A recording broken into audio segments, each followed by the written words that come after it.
Bro, you never start that clock on time. I had it cool a couple weeks ago where I was like, ooh, it recorded, countdown was going and everything, but we got it going now. We got it going. But we got a special guest. Man. We got a special guest, man.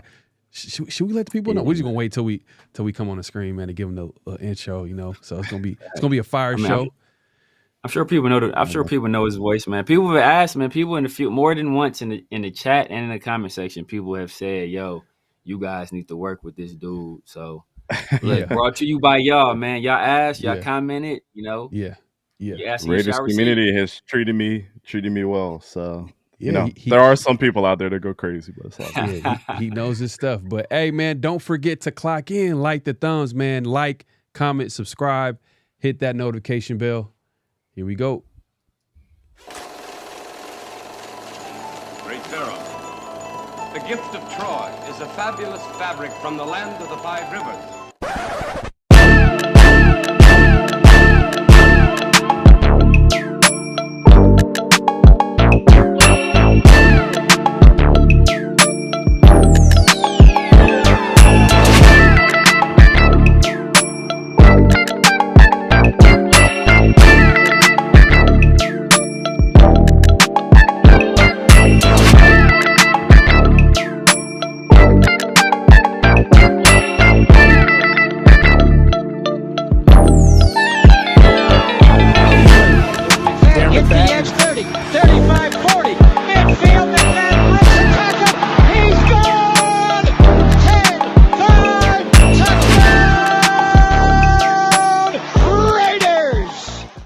Years ago, when we came to Los Angeles, I really believed that the greatness of the Raiders would be in its future.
One of them hits now. Heard back from Earth, they just shot a few of my shits down. It's safe to say I'm totally pissed. Wow, my cloaking device is just malfunction. Guess it's time for a sit down. This is the problem I got with humans, mostly the common man. Constantly fucking with energy they don't understand. Always thinking they got the upper hand. The G-forces from my maneuvers can snap your spine like a rubber band. I shouldn't waste my time, they ain't half as nice. Put a Red Bull in your coffin so your ghost can have wings in the afterlife. Let's rock and roll like a belly dancer's rhinestone. It was my idea to shake the pineal gland like a pine cone. My thoughts create hurricanes, tornadoes, and cyclones. A punch for me is like an avalanche of granite and limestone. You live here, but now this is my home. I neuralize both your retinas, you wake up staring at the screen of your iPhone. Confused by the light plus the high tone. And now we connected from the microchip I placed next to your thigh bone. It's hard to understand cause you're mind blown, but I gotta cut communication. Your government just scrambled they spy drones. That voice speaking Sumerian, the oldest language in human history. I can't explain it.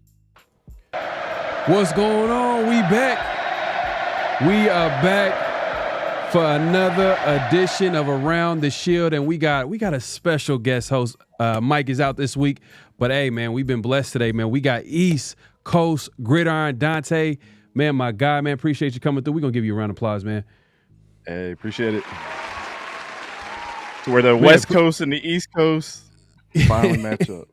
Hey, and you definitely got some takes. You got some film to break down. We're gonna have a good conversation today. And as well as everybody, man, hey, make sure to clock in, like the thumbs, man, hit that like button, hit that subscribe button, hit that notification bell. You guys will be seeing tell your folks. There you go. Tell your folks, does. man.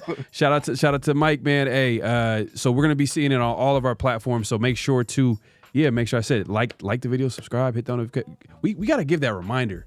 I wish I could just say it one time and not ever think about it again, but it just don't work like that. You just gotta constantly remind people because people forget. So we're gonna do that. But hey, we're gonna have a great conversation today, man. Dante, man, what's going on, man? How you been? Everyday life keeps me busy, and then I always treat this like my second job, man. Like as soon as I get off work, I'm watching film. So that's what. Hey, that sounds like I'm dedication. Dedicated. There you go. Yeah, you gotta love it though. You gotta love it. Yeah, man. Yeah, man. We gonna have a lot to talk about, but obviously this is a Raiders channel. We're just gonna start off with that, and obviously the Raiders season hasn't gone the way it has. I don't know if you've been keeping tabs. I know you kind of been paying attention to the NFL overall, but going into it, I mean, it's not like we had the most favorable quarterbacks room in the NFL, but we had a little bit of high hopes because the way the defense ended the season last season, we're like, you know what? We got, the defense plays well, play like a top 5, top 10 unit. You got the weapons that we have on offense. Maybe they can carry the quarterback room. You know what I mean? Carry the quarterback that's starting, but that did not happen. You would think so, but then you have not only your biggest asset of the offseason was Christian Wilkins go down, and then Michael Kuntz. Real ones know about Michael Kuntz in the year that he had last year. And I'm not even a Raiders fan. I'm saying that, right? Yeah. And then he, you guys don't have him. So now you're looking at all the young guys you brought in, the Tommy Eichenbergs of the world, all those guys that come in and kind of step up. But it's hard to be without those guys because you're practicing all off season with with these guys, and then at the start of the season they're gone.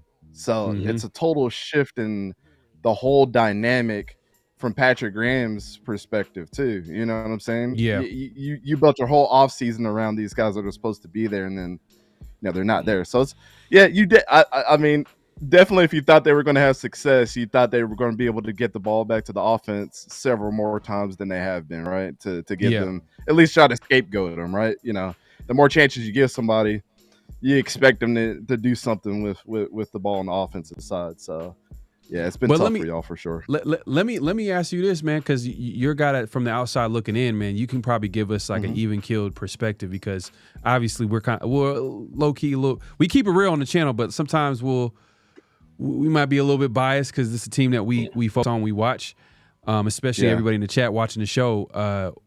Do you think this is a talented roster when healthy? Talent, yeah. I mean, of course, and I mean I liked your draft.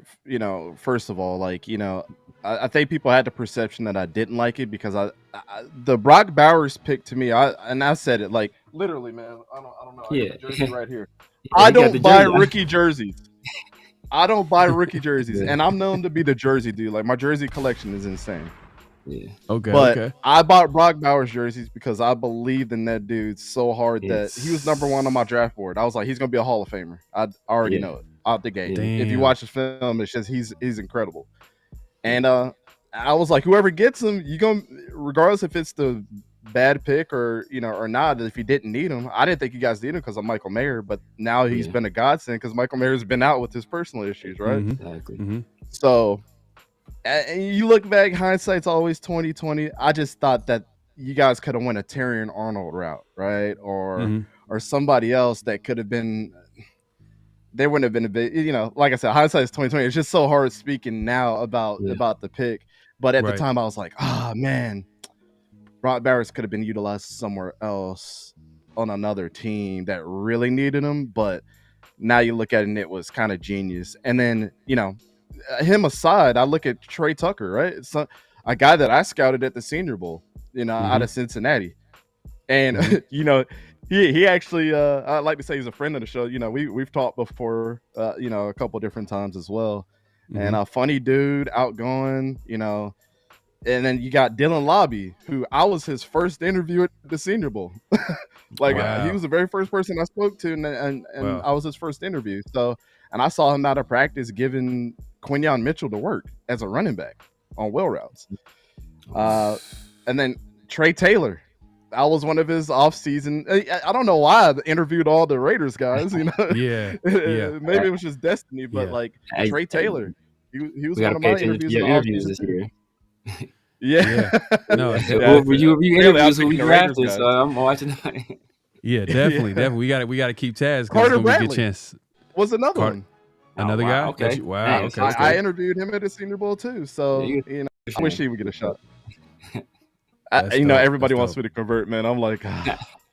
Hey, man, it's a hard road. Y'all gotta, y'all kind of. I mean, let's real quickly. I know this is a Raiders show, man, and I know you're a big Jaguars fan, and we actually play the Jags. So this is actually we're gonna get some good insight on the state of what the Jags are doing. That team is doing this season, and it seems like it's been a disappointing season to say the least. What do you think of Trevor Lawrence, man? Like, what's going on with him? He just signed a big contract. Was like, hey, I'm gonna take the season off, or Doug Peterson is not the guy for him. You know what I mean? Like, what's going on? Yeah, it's the biggest mistake that the Jaguars have ever made, I think, like in the history of our team. Outside of what happened when they brought Tom Coughlin in that 2017 season when we went to the AFC Championship, and then the next year you let go of like everybody. Marcel Darius, Yannick Ngakoue, Calais Campbell, Miles Jack a couple years later, AJ Boye and Jalen Ramsey are gone. We're talking about the best cornerback tandem in the league that year, right? Right. The whole defense just gets depleted. Allen Robinson and Allen Hurns went to new teams after they had Pro Bowl caliber seasons. So, I would say that's up there, but this contract is going to hurt us worse. And I don't blame Trevor. I don't blame anybody. Like Kirk Cousins is always the one that gets brought up, right? Don't be mad that Kirk Cousins and his agent finessed you as a team. You the one that decided to sign the contract and say, we want you part of this team. So that's really a team problem. Because I hate when people say that about players. It's like your team handcuffed you with that contract. He just did what he had to do to get his money. And I'm not dude that I'm like, I don't play about my coins. Why should I blame another man about his coins too? You know what I'm saying? Yeah. But I think that's going to be the worst mistake because now you handcuff us with the big contracts. Like, I'm glad that Josh Allen got paid. Like, he needed to get paid, and he's done a lot more for this team than Trevor Lawrence has done in his last 4 years. Just as a defensive player, he's our MVP for sure. Who was that again? Josh Allen, our edge rusher. Oh, okay. Yeah. So Kentucky. Yeah. Yeah, out of Kentucky. Yep. I've never been a Trevor Lawrence fan. Just from quarterbacks are my thing. Like, I mean, you guys know my Bo Nix thing. Like, I've not been quiet about that because I felt like that dude was disrespected, and that's the only reason I speak so highly of Bo Nix. Is like, how did people not see this? I was right about Trevor Lawrence. I said he was not going to be generational. He was just going to be a good quarterback. That's it. And what have we gotten out of Trevor Lawrence? Everybody's questioning if he's a bust now. And now I look like a genius. You know, I just never saw it. Like I thought Justin Fields is so much a better quarterback, and I always tell people like right now with the Jaguars, if Trevor Lawrence and Justin Fields were to switch places in that draft, Trevor Lawrence would look even worse with the Bears, and Justin Fields probably would have had a career that is way better than what we have known him to be so far. I truly believe that. And it's hard pressed for people to be like, "Oh, Dante, you're talking to you're talking to the president of the Justin Fields is no good fan club." Shedeur is not a big Justin founder. Fields guy. Not only the president, I am a member. So I get it. I get it, man. And I believe that bad situations can ruin players, and that, you know, not everybody has that moxie like a Baker Mayfield that had, you know, all that on his shoulders coming into the league, even after winning the Heisman, right? Mm-hmm. So I think there's something to be said about that too. And Justin Fields got put in a bad situation, but again, I watched this dude tear up Trevor Lawrence and have better stats. They met twice in the college football playoff, and he outperformed Trevor Lawrence twice. So, I mean, I saw him beat people with his arm. Man, that's crazy. I don't know what he is now. That's crazy, man. And that was a huge contract. Why did they make the move? Like, if you're saying he's that bad of a player, why did they make that move? Like, why didn't they franchise him and force him to like show the team that he could be the guy, like that quarterback guy? Because I know he early on, I think when that first year, I didn't count it. You know what I mean? Just because Urban Meyer literally, he was just doing, and you could speak on that. Like he wasn't there.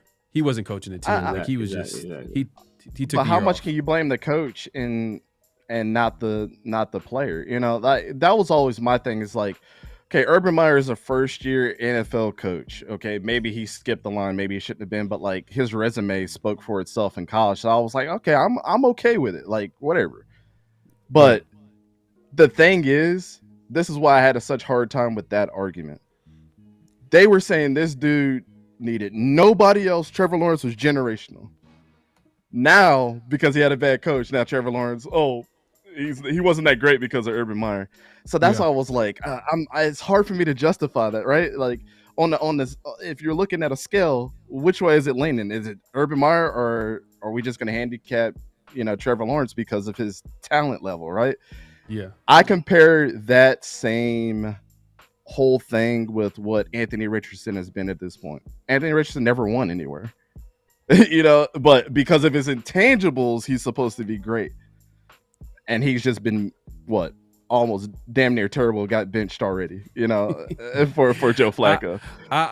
We'll give him time. I did like Anthony Richardson coming out. I did like the physical tools. I did like certain things about him, but I did know that he had to go to a perfect situation, meaning a team that was willing to be patient, but also develop an offense around him geared towards his strengths right now. And I thought that was Shane Steichen. And a year he missed. He literally, he literally didn't play the rookie season. Like he played a few games and actually didn't seem like he didn't seem too bad out the gate. And he missed the entire season. He got hurt, obviously. So I'm like, man, that's terrible for a guy that needs experience. So literally, this season is basically his rookie season. But Shane Steichen just pulled the plug by starting. It didn't make no sense. And then you go back to him, and then obviously he won after him a he game. said he was going to be out the whole season too. Exactly, he told that to the media. Exactly. Which you know what? I wouldn't be mad if Shane Steichen got fired, because me and Severe always joke like, because I thought that was a terrible move by him. But if he gets fired, then I hope the Raiders pick him up, because I think he's a good OC. But definitely, good OC. But some people are just coordinators. And that's okay. Exactly. Which you know, I'm not saying, you know, it might be that might not be the case with him. You know, we might be, because it's like going into his second year in coaching, and you know, you got to give people time. But those types of decisions can ruin a team. Let me ask you guys a question. How do you guys feel about this? Like, I've always, you know, not to go left field, but just to get an outside perspective, I always thought this, right? Head coaches, everybody wants the head coach to win Super Bowls. He gets all the praise. The Bill Belichick, the Andy Reids of the world, and we're like, yeah, one of the best head coaches of all time. But what's so wrong about if Shane Steichen came and still won Super Bowls under a head coach and is known as the greatest offensive coordinator of all time? What's so wrong about that? Can you think about any coordinator or defensive coordinator that we say they're the best of all time? It's hard pressed to say that there's any out there, because they eventually became a great head coach, right? But I don't think there's any burden with, like, man, I was an offensive genius. Like, if Kyle Shanahan went and was an offensive coordinator somewhere, he'd probably be the greatest of all time by the way that he coordinates, right? He's doing it right now with the 49ers. Right. Facts. But I don't know how you guys felt about that. I mean, just coordinators don't really get a lot of love. I mean, like you think about, like, maybe on offense, like if you think about the best guys, maybe Tom Moore, with the Colts, because he never got a shot at head coach. So that was, that's almost like by default that, one of the best guys. He won. He turned Peyton Manning, or helped turn Peyton Manning to one of the best quarterbacks of all time. Maybe on defense, because Buddy Ryan was a good defensive coordinator. It was like so as a head coach. So I mean, but yeah, maybe Marvin Lewis, what he did with those Ravens teams, maybe. But he kind of overshadowed by all those years. He took the Bengals to the playoffs without ever getting a playoff win. So yeah, like, you don't really look at the coordinators. To be honest with you, you always look at the head coach, right? Because he's calling the shots. He's navigating the whole team. And Monte Kiffin, like, that dude was a coordinator to old age. And then Dick, dude that was a coordinator for the Steelers all them years. Oh, Dick LeBeau. Dick LeBeau was like a coordinator for the Steelers for years. Like, he never got that shot that you would think that a coordinator should get if they had success with that side of the ball.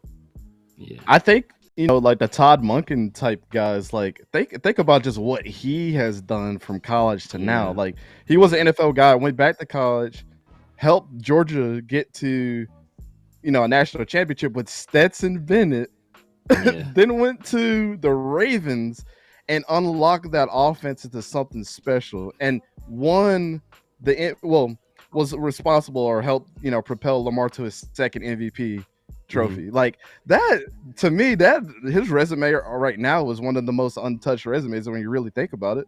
It's like, what have you done? Like, you took trash bag Stetson Bennett and Lamar Jackson, who they said was a running back, and made this dude into, he's gonna be a 4,000 yard quarterback this year.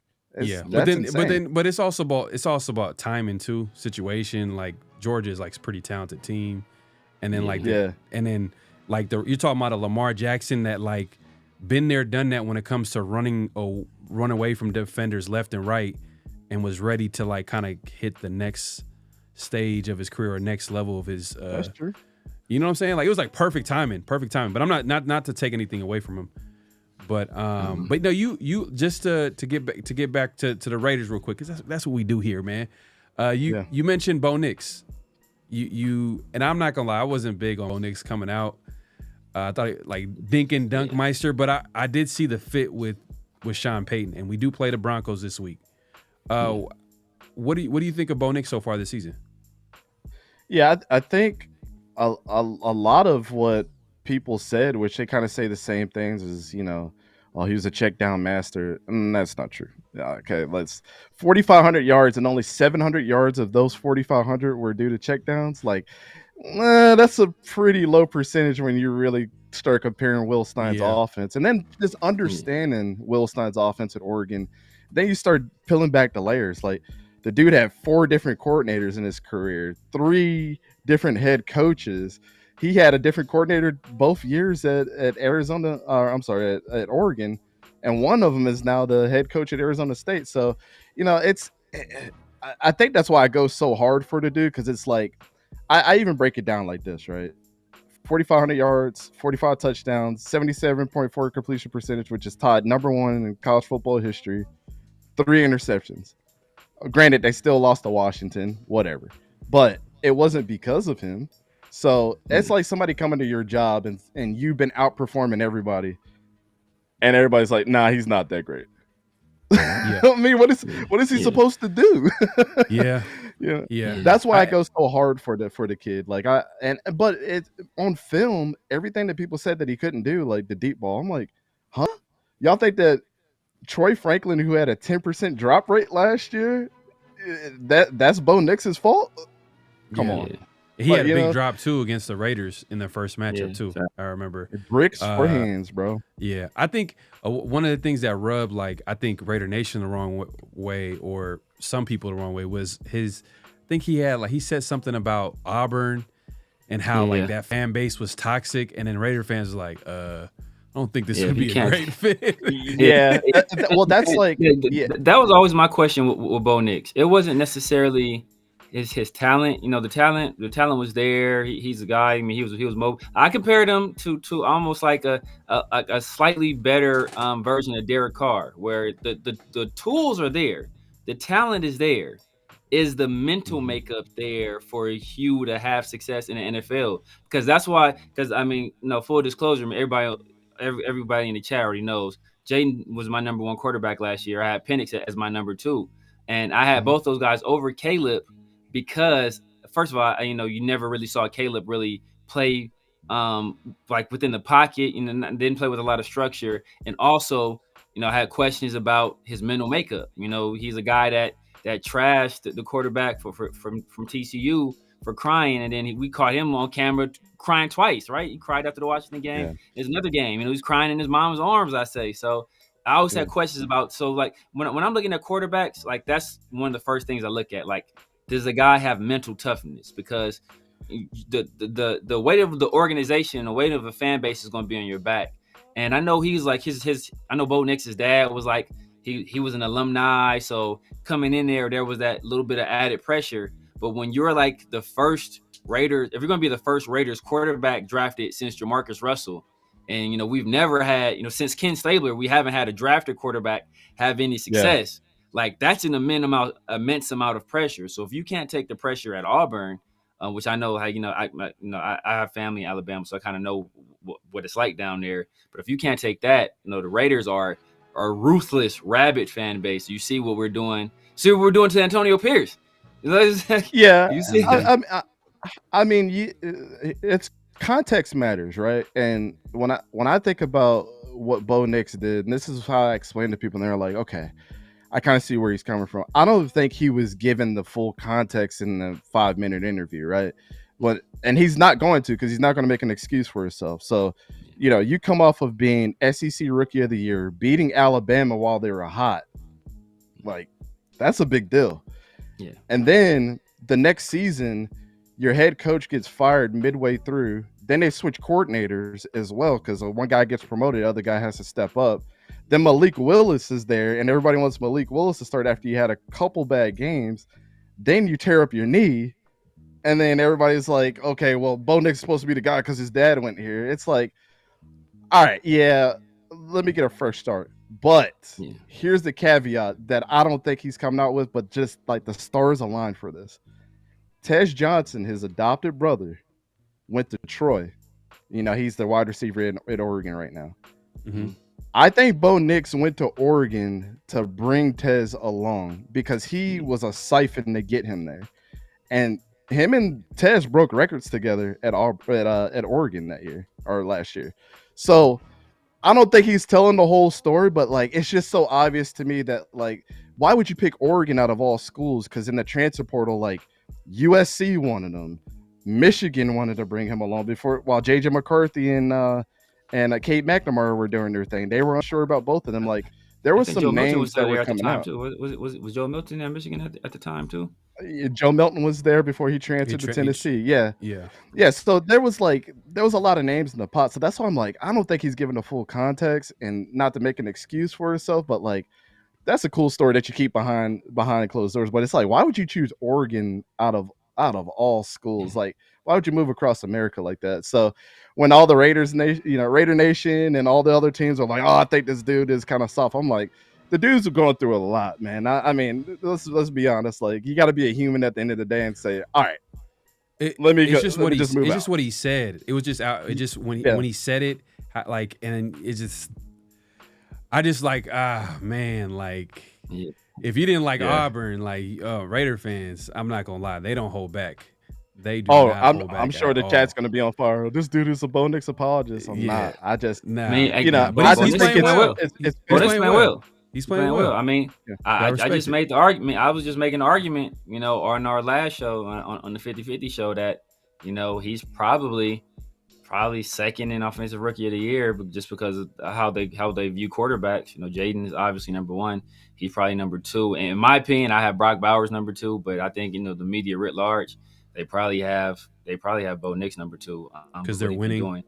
And they're winning. And you know, pre-draft, and it was predestined. Everybody kind of had identified Bo Nix as a Sean Payton type quarterback. I think that was like the pick everybody had locked in. So like, you know, I know so Sean Payton I think Bo Nix would have did well anyway. They tricked us, but I think that was like the one pick everybody's like, yeah, Bo Nix, Sean Payton. That's where he's going. Yeah, the interesting story I hear about that, even from a scout that kind of confirmed that this was true, was when, like, it is a true thing that Sean Payton does send his 3-day install out to rookies and tries to trip them up. He gives them 24 hours. He gives them a 3-day install. Like, that's crazy. And he said Bo Nix was perfect when he came in after 24 hours. And he asked him, he said, how'd you learn this so fast? Like, you're like literally perfect right now. And he's like, dude, I put my phone on do not disturb, made a pot of coffee that morning, and I just sat here and learned it until I felt like I was good to go and go to sleep. Then he came back and killed his workout. So I think both could be true, right? I really think that he wanted JJ McCarthy because of his age. But JJ McCarthy and Bo Nix kind of have similar traits, and the arm talent, the way that they can get out the pocket, the way that they're pretty patient in the pocket too, and can get the ball off. So I think he saw similar traits with that. But like, it's hard to argue a guy that's damn near 25 and a guy that's 21 that has similar traits. It's like, maybe I could hold on to JJ McCarthy, but yeah, I think Bo Nix was kind of, I always thought it was maybe his number two. And that's what, I mean, they were celebrating hard when they picked him too. I don't think you get that excited about some dude that you just, we got the leftovers. You know what I'm saying? Yeah. No. I meant like he was identified as like, he's a Sean Payton guy. Like he fits perfect. Oh yeah. Oh, absolutely. With what Sean Payton wants to do. Like, so yeah. I think like people had kind of, they acted like, I know Sean Payton did the interview. He's like, oh yeah, I tricked the Raiders out of trading up for picking him. Like everybody knew like that was who you know what that is. That's interdivision. Everybody like knew, shit talk. Exactly. Yeah. So. And it's funny too. Last week, they had the Broncos end up beating trying to forget the team there. The Falcons, and some of the Falcons defenders or players were like talking about Bo Nix like oh yeah, you know, the 10-year vet in Bo Nix, because you know he was. I think was it J.C. Betts calling him a 10-year college. He was just trying to get on him because he was in college for a little while. But and then you know, Bo Nix goes out there and throws 4 touchdowns. So man, so this week we played the Broncos team. Broncos got one of the best defenses in the NFL. Their passing game is, you know, it is what it is. It's not perfect and it's not spectacular, but they're getting the job done somehow, some way. But they're running the football. They're running the football, and they're finding ways. I think the play of the year for the Broncos, one of the biggest plays is that was a great catch by Bo Nix, by the way. I want to bring that up, too. I didn't talk, but did you see that catch he made like early? It was great. Like that looked. He looked like he went up and grabbed it too. Yeah, he went up there like he was a receiver. I'm like, oh, okay. Right.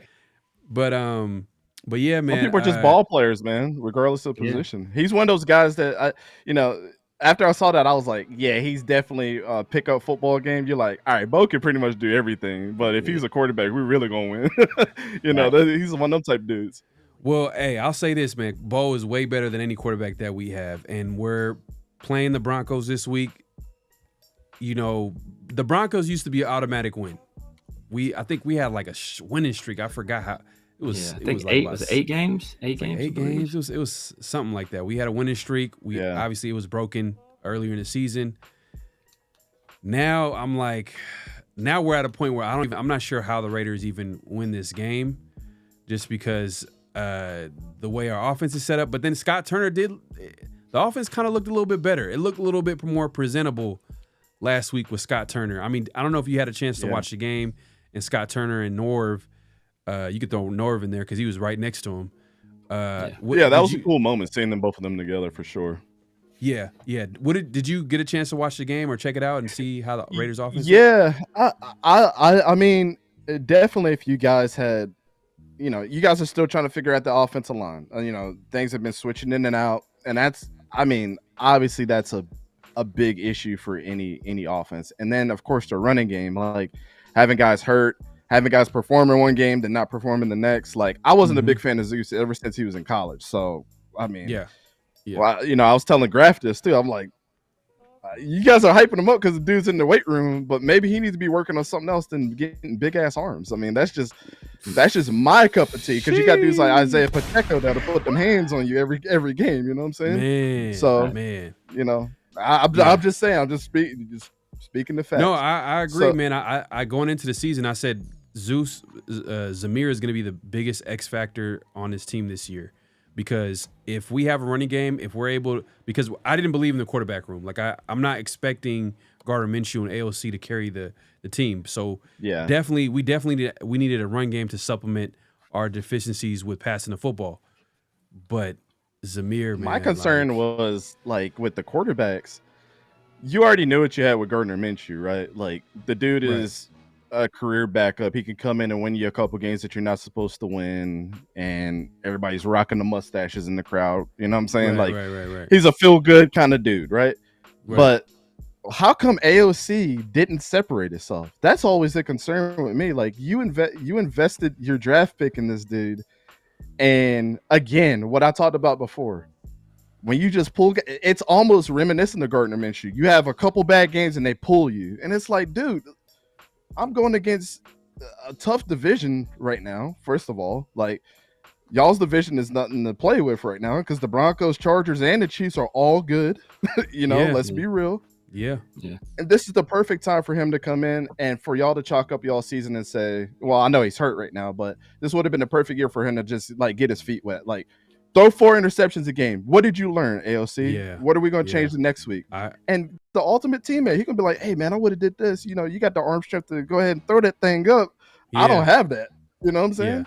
Yeah. That's why I was early on. I was for AOC because it made more sense to find out what you had in him, even though like he might not have been spectacular in preseason and separate themselves. And it was kind of a shock too that the Raiders end up going with Minshew to begin the season, but we kind of found out early on why the offensive line was terrible. Like early on, like they couldn't protect the quarterback, and AOC can't move. There's a stat out there, and I gotta find this stat, man. It's crazy. Like he's never had a QB rush. He's never had like. I don't know I'm saying, I keep saying it, bro. I swear to God, I seen this stat. I gotta find it. Yeah, I saw it somewhere too. Somebody put it out there. Bro. I gotta find it. It's like he's going. I think it was the record for the most pass attempts without like a quarterback rush or something like that. Which is crazy. I have to check it out though. I have to check it out because I think somebody. I never looked at the stats. Somebody told me he had a quarterback sneak for a touchdown, which I don't recall, but. No, I haven't checked this. I don't remember him doing that at Purdue. If he had a QB sneak, you can look that up easy. Like just look up like rushing touchdowns, like and see if he had. So you're a guy that grinds the tape, right? And I know a lot of people like that. This was, and this was just like last year. So I'm sure you looked at that quarterback class. I know there was a narrative among certain people. I think it was partly pushed by a former point guard for the Boston Celtics by the name of Rajon, but it was this. That's the insider. That's the insider. We'll tell you off cam. But that there was this narrative that if Aiden O'Connell had came out just a year earlier, he would have been a first round pick. And my question is that if you're going to be a first round pick as a quarterback, why would you go back to school unless you thought you were going to win the national championship, which obviously you're not going to win at Purdue. So like, what was your assessment of Aiden when he was at Purdue, if you recall? I mean, yeah, I specifically recall the fact that the dude had David Bell and Rondale Moore. Those are the two things that stand out to me the most. Is like those Those dudes. I mean, I had and that Rondell guy won the Moore. Biletnikoff Award, didn't he? David Bell was a finalist one year, and then the next year he wasn't in there. And then, if you remember, Rondell Moore was like, remember Sky Moore for the Chiefs? Yeah. Rondell Moore was Sky Moore with the hype. You know, a couple years before. You know, Rondell Moore was the hype before Sky Moore came on. But you know, I look at that and I'm like, man, how much was he handicapped? But really, when I watched Purdue and evaluated him, it had nothing to do with his mobility. Like, you are what you are, right? But what are your ultimate strengths now that you're not a dual threat quarterback? You're a pocket guy. So the first guy that comes to mind, and this is how I always evaluate, right? I'm like, who is the guy in the NFL that I can at least get a litmus test on what a pocket quarterback is in today's society? If I can't go back to Dan Marino, the times are different. Offensive linemen used to block their asses off all the time, right? That's not today's standard. So I got to look at Kirk Cousins. So then go to Kirk Cousins, compare, AOC to him. What is he doing? What is he not doing? The thing about AOC is, like, one play he'll throw, and this is my favorite pass. Backside, I don't care if you're left-handed or right-handed. Backside throw outside the number comeback route. That is the hardest throw to make. I coach quarterbacks. I play quarterback. That is the hardest throw to make. And if you can hit that, you can hit any pass in the playbook outside of a 9 route because you got to have the arm strength. But every other throw, you should be able to hit because it's timing, it's strength, and throwing backside, you're adding a couple yards onto that throw. You're throwing across your body either way, right? So you got to be accurate or it's a pick six. So if you can complete that pass, you're straight. You see him do that, and then 10 plays later, throw the wackiest interception on a crossing route, and it's like, dude, you had the arm strength to throw that backside curl route, and then now you're throwing a duck right across the middle of the field. Like, what are we doing? And it's not like the dude doesn't have the size, right? Like, that's the appealing thing about AOC. Big, tall kid, right? Not going to get hurt a lot. Well, got injured this year, but off of some fluke stuff, right? But still, you could cross the size out, and now what does the arm talent look like? You got to have consistency. If it's every 10 throws you're hitting a great throw, I'm like, okay. One of my coaches in high school told me this, and I put this on Twitter the other day, and people don't understand, like, with the Shedeur Sanders, y'all saw that clip I put out. Shedeur Sanders just hit that same pass this past weekend against Utah that I said he was supposed to hit. You know what I'm saying? And it was ironic. I was like, okay. Yeah. But it's one thing making the open throw. You will get praise for making the open throw, but you'll get respect for making the right throw. I had a quarterback coach tell me that in high school. And that means, like, you got to be confident in making the right throw every single time for what's best for not only the receiver, but for the team at the time. On 2nd and 6, if I'm waiting 10 seconds for Travis Hunter to get open, okay, he's going to catch it. You know what I'm saying? But if you would have made that pass to LeJontay Wester, when he's got his hand up after a second of beating that guy, you got to make that throw, right? Mm-hmm. So that's kind of like, if you had to break down the building blocks on just evaluating players, that's kind of what I go to. It's like, is that a pro throw? Open throw? Yeah, you got to take what's there, but, like, this is clear. This is what pros see. And their window of opportunity is even smaller than what Shedeur had. You know what I'm saying? So how am I supposed to feel confident in that kid when not only you're not playing the best defenses, you got to hit that pass. You're making it more difficult than it's supposed to be. So I think that, going back to AOC, that's kind of like what I saw out of him, is like, it just wasn't consistent. And people want to harp on it's like the Anthony Richardson thing. Dude's got a big arm. He's got all the talent in the world. Okay, then why didn't he win a lot at Florida? Yeah.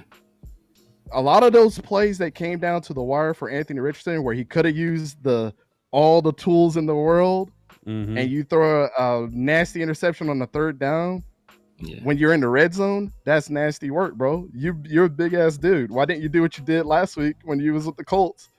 Running dudes over. Use your size. Yeah, you're talking about decision making. You're talking about decision making, which is huge for a quarterback. Yeah. But hey, man, speaking of decision making, I know you are a Jaguars fan. So you saw Minshew. You saw Minshew at the height of his powers, where everybody in the state of Florida, was rocking mustaches.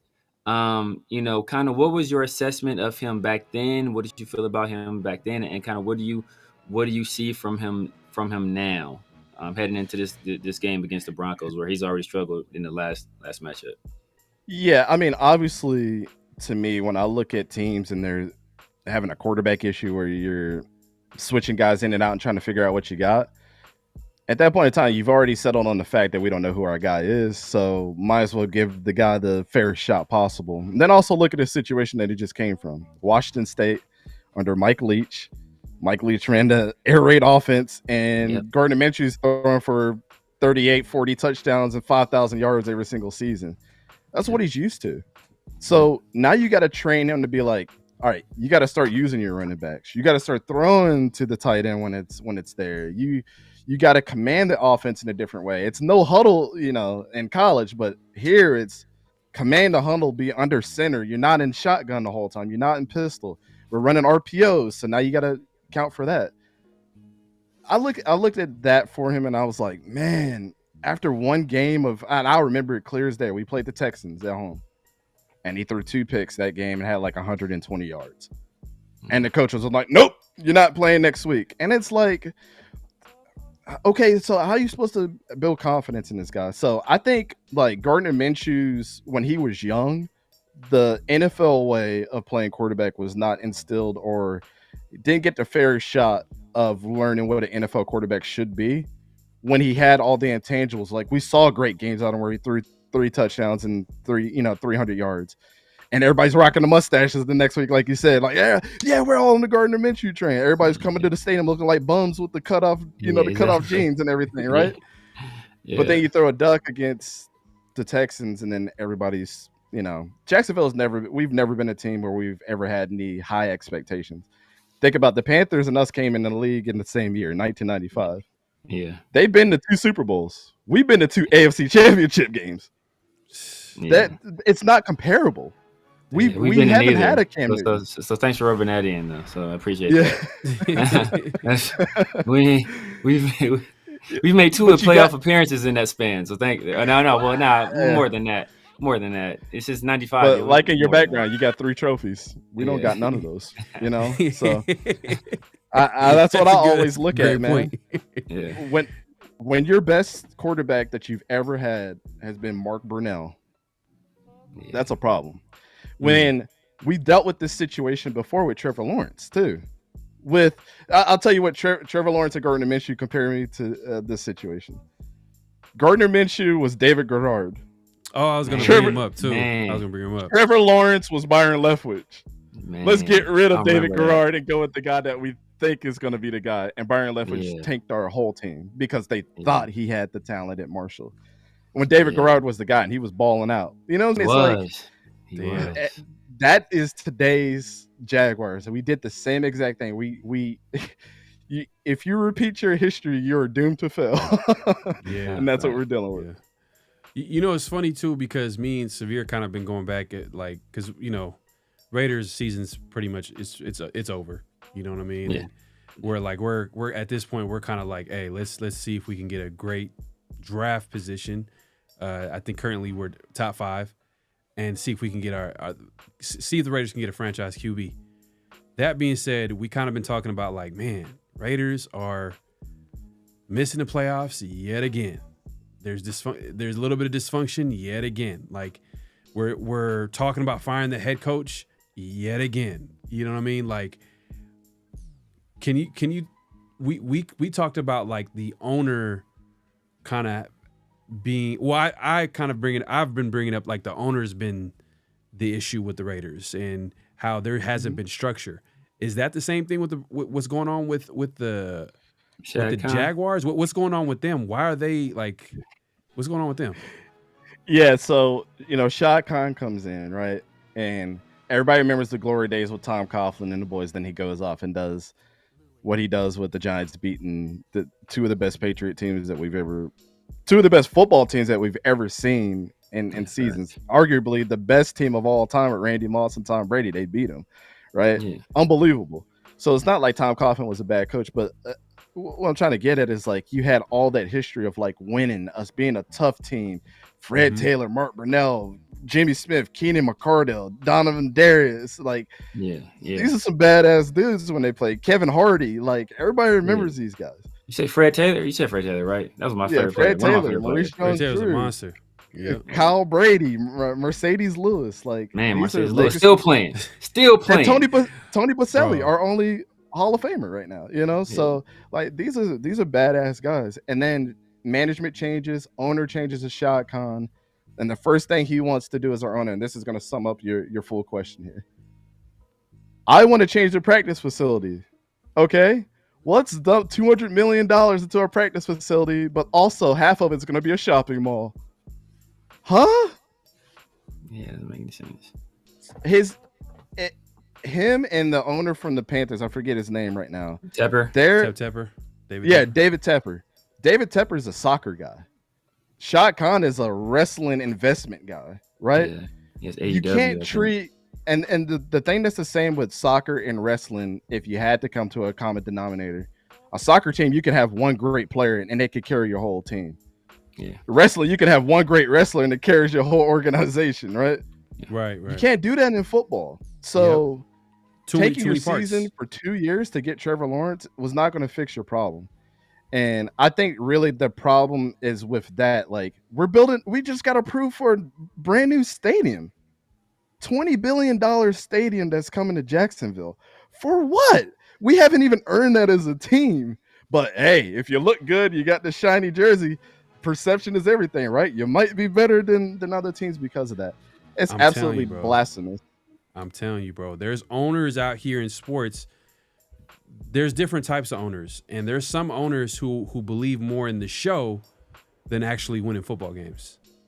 Yep. And that's kind of been my thing is like, man, like Raiders haven't been winning. But what's been the consistent thing that's been happening with the team?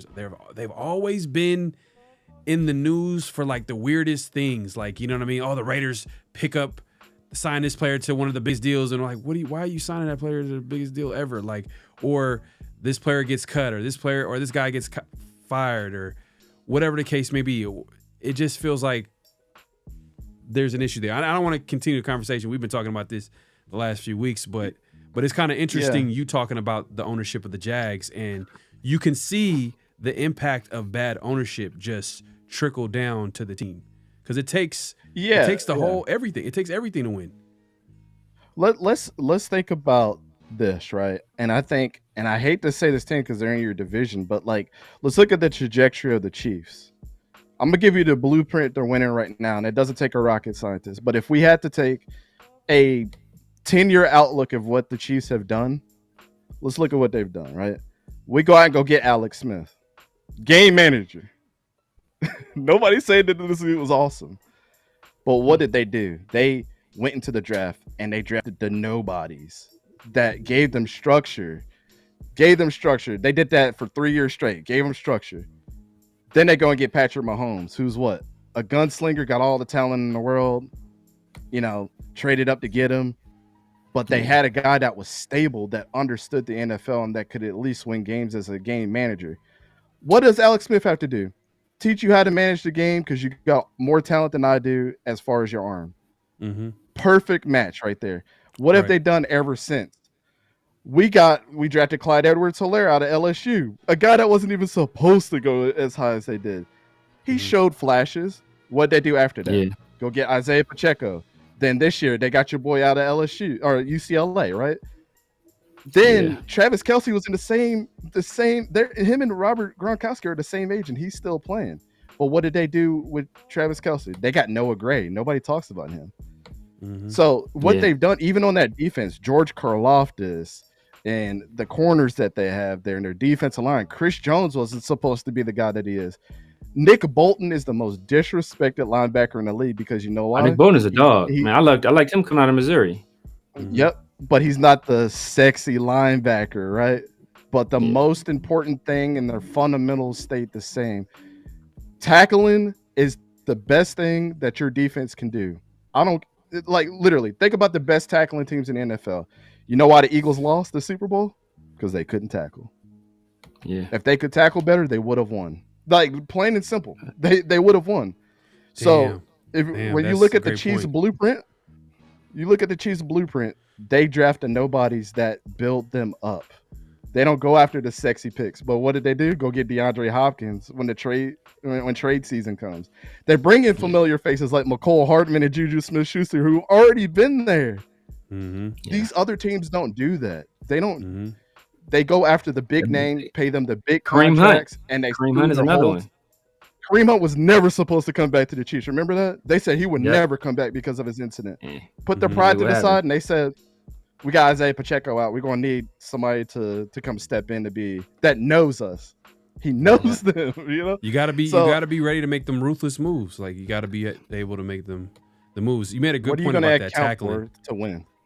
You made a good point about, like, the good teams being able to tackle, and the Raiders have been one of the worst tackling teams in the NFL. Like, and look at the Raiders right now. They're what, 2-8 right now. So they're going into the game. Let's get back on track real quick. Let's look at the injury report, and we got a lot to talk about, man. There's this dude, man, Dante.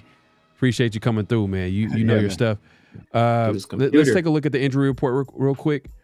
Let me go ahead and share the screen. Let me see here, and we'll go through it, and then we got a few things to talk about. Let me move this out the way. All right, so this week, our corners could possibly miss the game. Our starting corners, Jacorian Bennett, arguably the best corner on the Raiders team right now, or this year at least.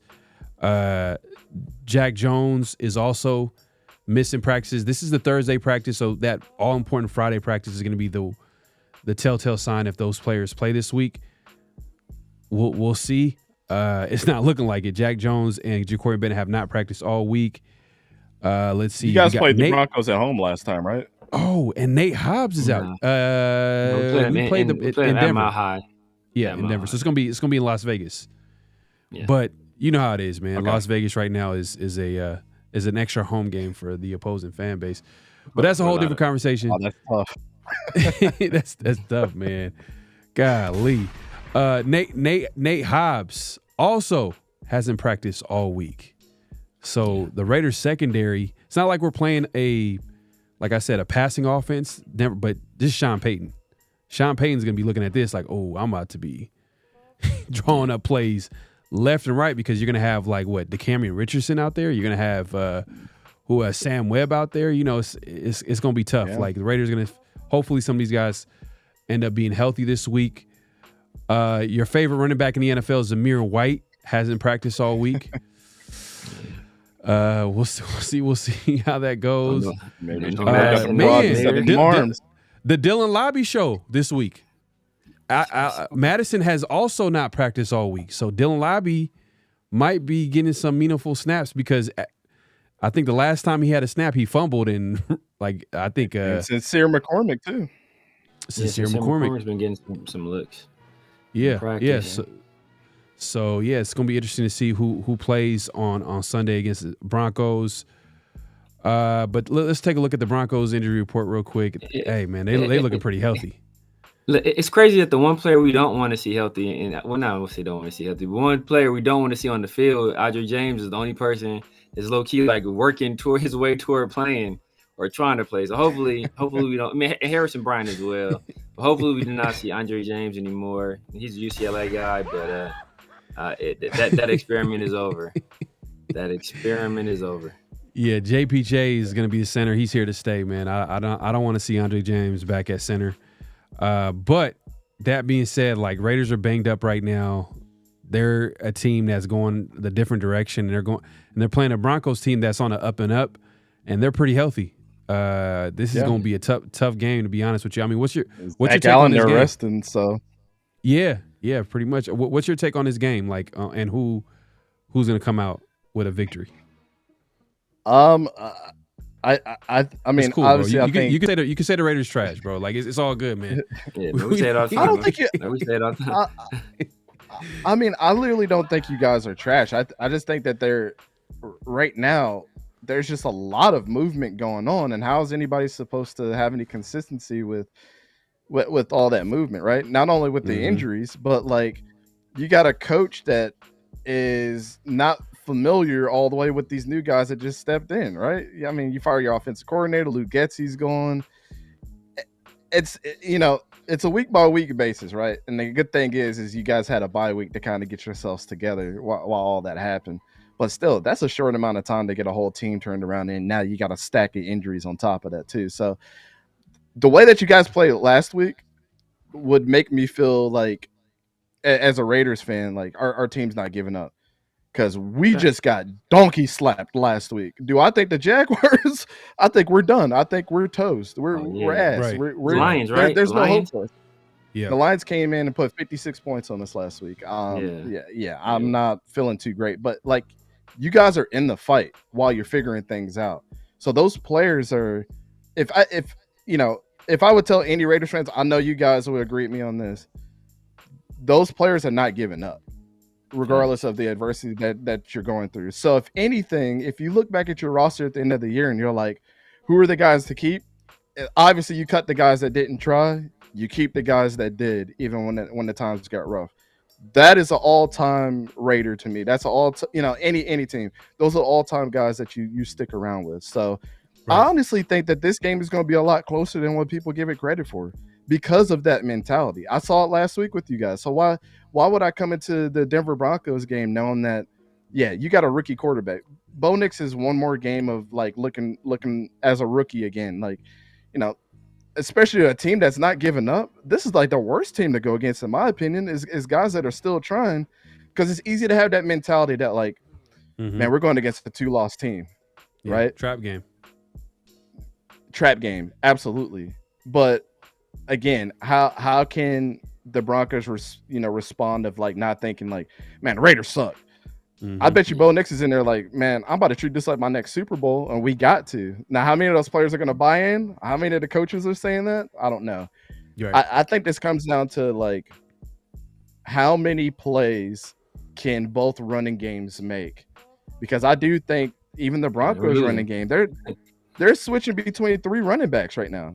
Jaleel McLaughlin, Audric Estime, and Javonte Williams. Like, they're switching them out. They're getting like equal amount of carries right now, and I'm like, that's not good, man. Like, y'all got to figure out who's your bell cow guy, and then the other 2 just need to come in as a release. You got to treat them like pitchers.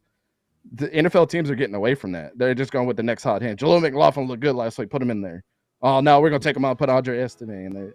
So I think whoever has the better running game is the one that's going to win this game. And I think it's going to be a low-scoring affair for sure. You don't think it's working for them to a certain extent? Because I think I looked up, they're like top. I think they're 12th in the NFL in rushing the football. So yeah, it's working for them. I mean, they obviously don't have the guy, or they haven't chosen who the guy will be. But and I hear your point, and I agree. But it's kind of working with them. And the Raiders, we just talked about, they can't tackle. So like, they need to somehow, some way, like, and I agree, they haven't given up. They just came off a bye. They played hard. But at the end of the day, they came up short. Even against the Chiefs, they played hard. That game was close until, they let it get away from them. But it's working for the Broncos, and it's just kind of, I don't know, man. It's one of those good compliments, right? Like, when your passing game is good, like it was last week, it's easier for the rest of those 3 guys to feel like, all right, all I got to do is get 4 carries, or all I got to do is get 3 or 4 yards, right? Bam, all right, I did my job. Right. They're not being asked to do a lot. Now, Bo Nix was like going into the second half with 90 yards like it was at the beginning of the season. But then you got Javonte and the rest of those guys that's got like 5 or 6 yards and carry yards, and you're going into halftime with sub 20 yards, for your rushing off. I'm a little concerned, right? Sub 100 yards coming in from halftime, and it possibly could happen. I mean, it takes. We've seen it time and time again, right? It takes one good moment in the game to change the whole trajectory of it. It takes Tommy Eichenberg coming in as a rookie, punching the ball out of Javonte Williams to turn the whole game around, and Gardner Minshew getting a little bit more confidence that, oh man, I'm gonna throw it to Trey Tucker and he's gonna run for 40 yards for a touchdown. Like it literally just takes that moment to, and it's hard to evaluate like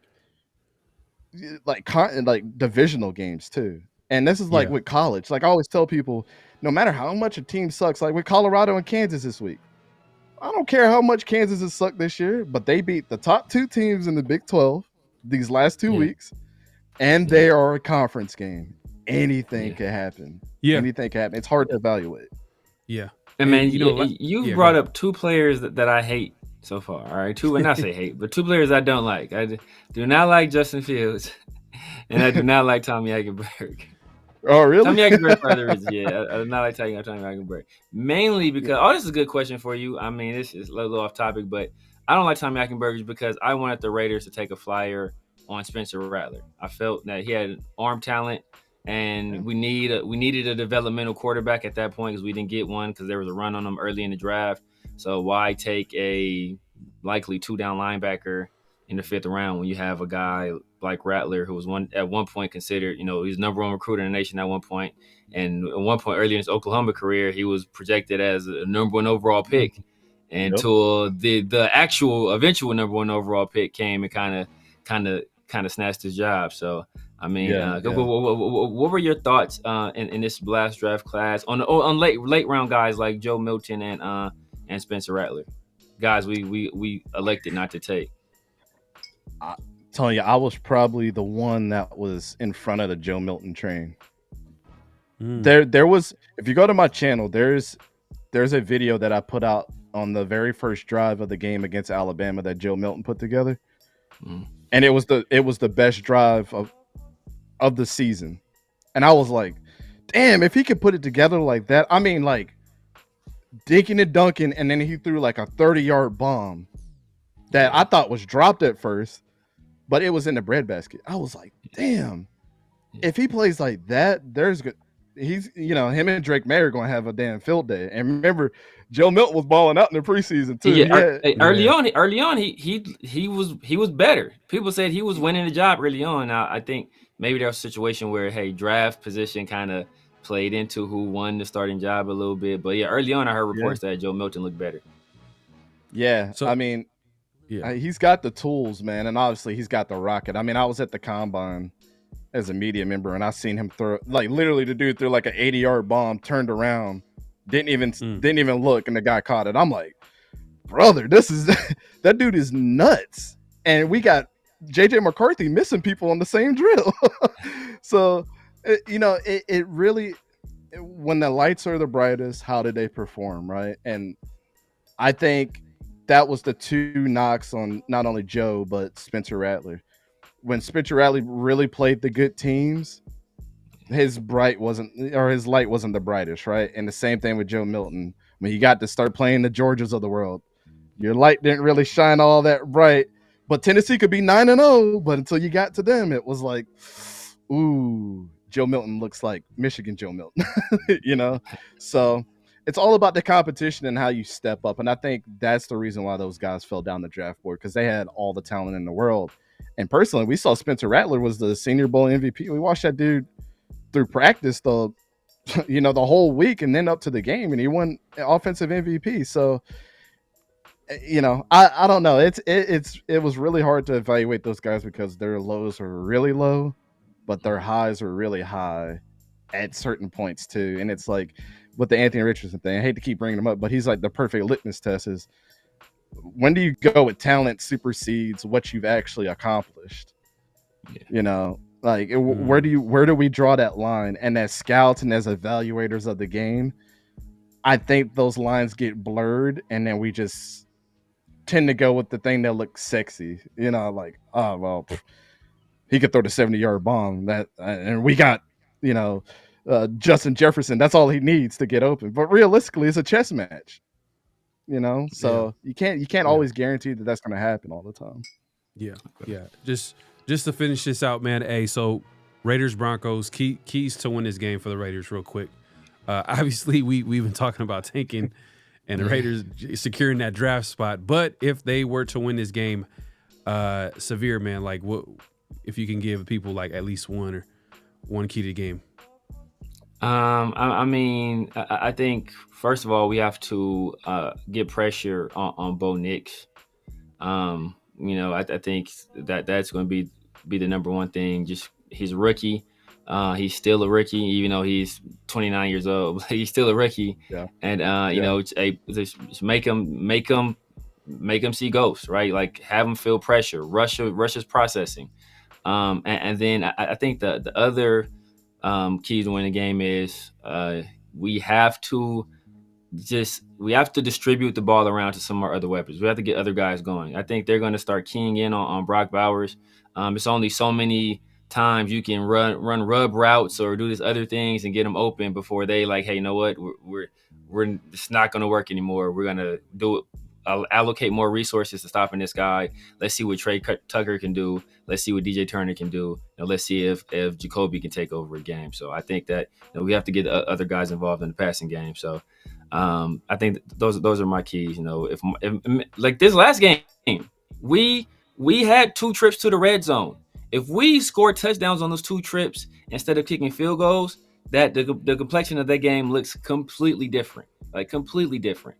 We just can execute down those in those areas. And I think when the field gets more compact, that's where I think that's where some of the things I had concerns about with Brock Bowers. And that's where we expected Michael Mayer to shine in those areas because he's a big body, he's a jump ball guy. Brock Bowers is a guy that he's going to do a lot of separating. He's an open field, huh? Yeah, he missed him. He didn't miss, and he missed Brock too. To be honest with you, Brock was open for another touchdown. Yeah. And the one touchdown we did have, it was on that pick play where Trey Tucker, did a hell of a job. Didn't get offensive pass interference. Did what he's supposed to do. Unlike what the Dolphins did earlier in the game, where they essentially tackled Devon Diablo, but that's neither here nor there. So I think down in those compact areas, like we have to execute because that's when defense compact and those throwing windows get a lot tighter and.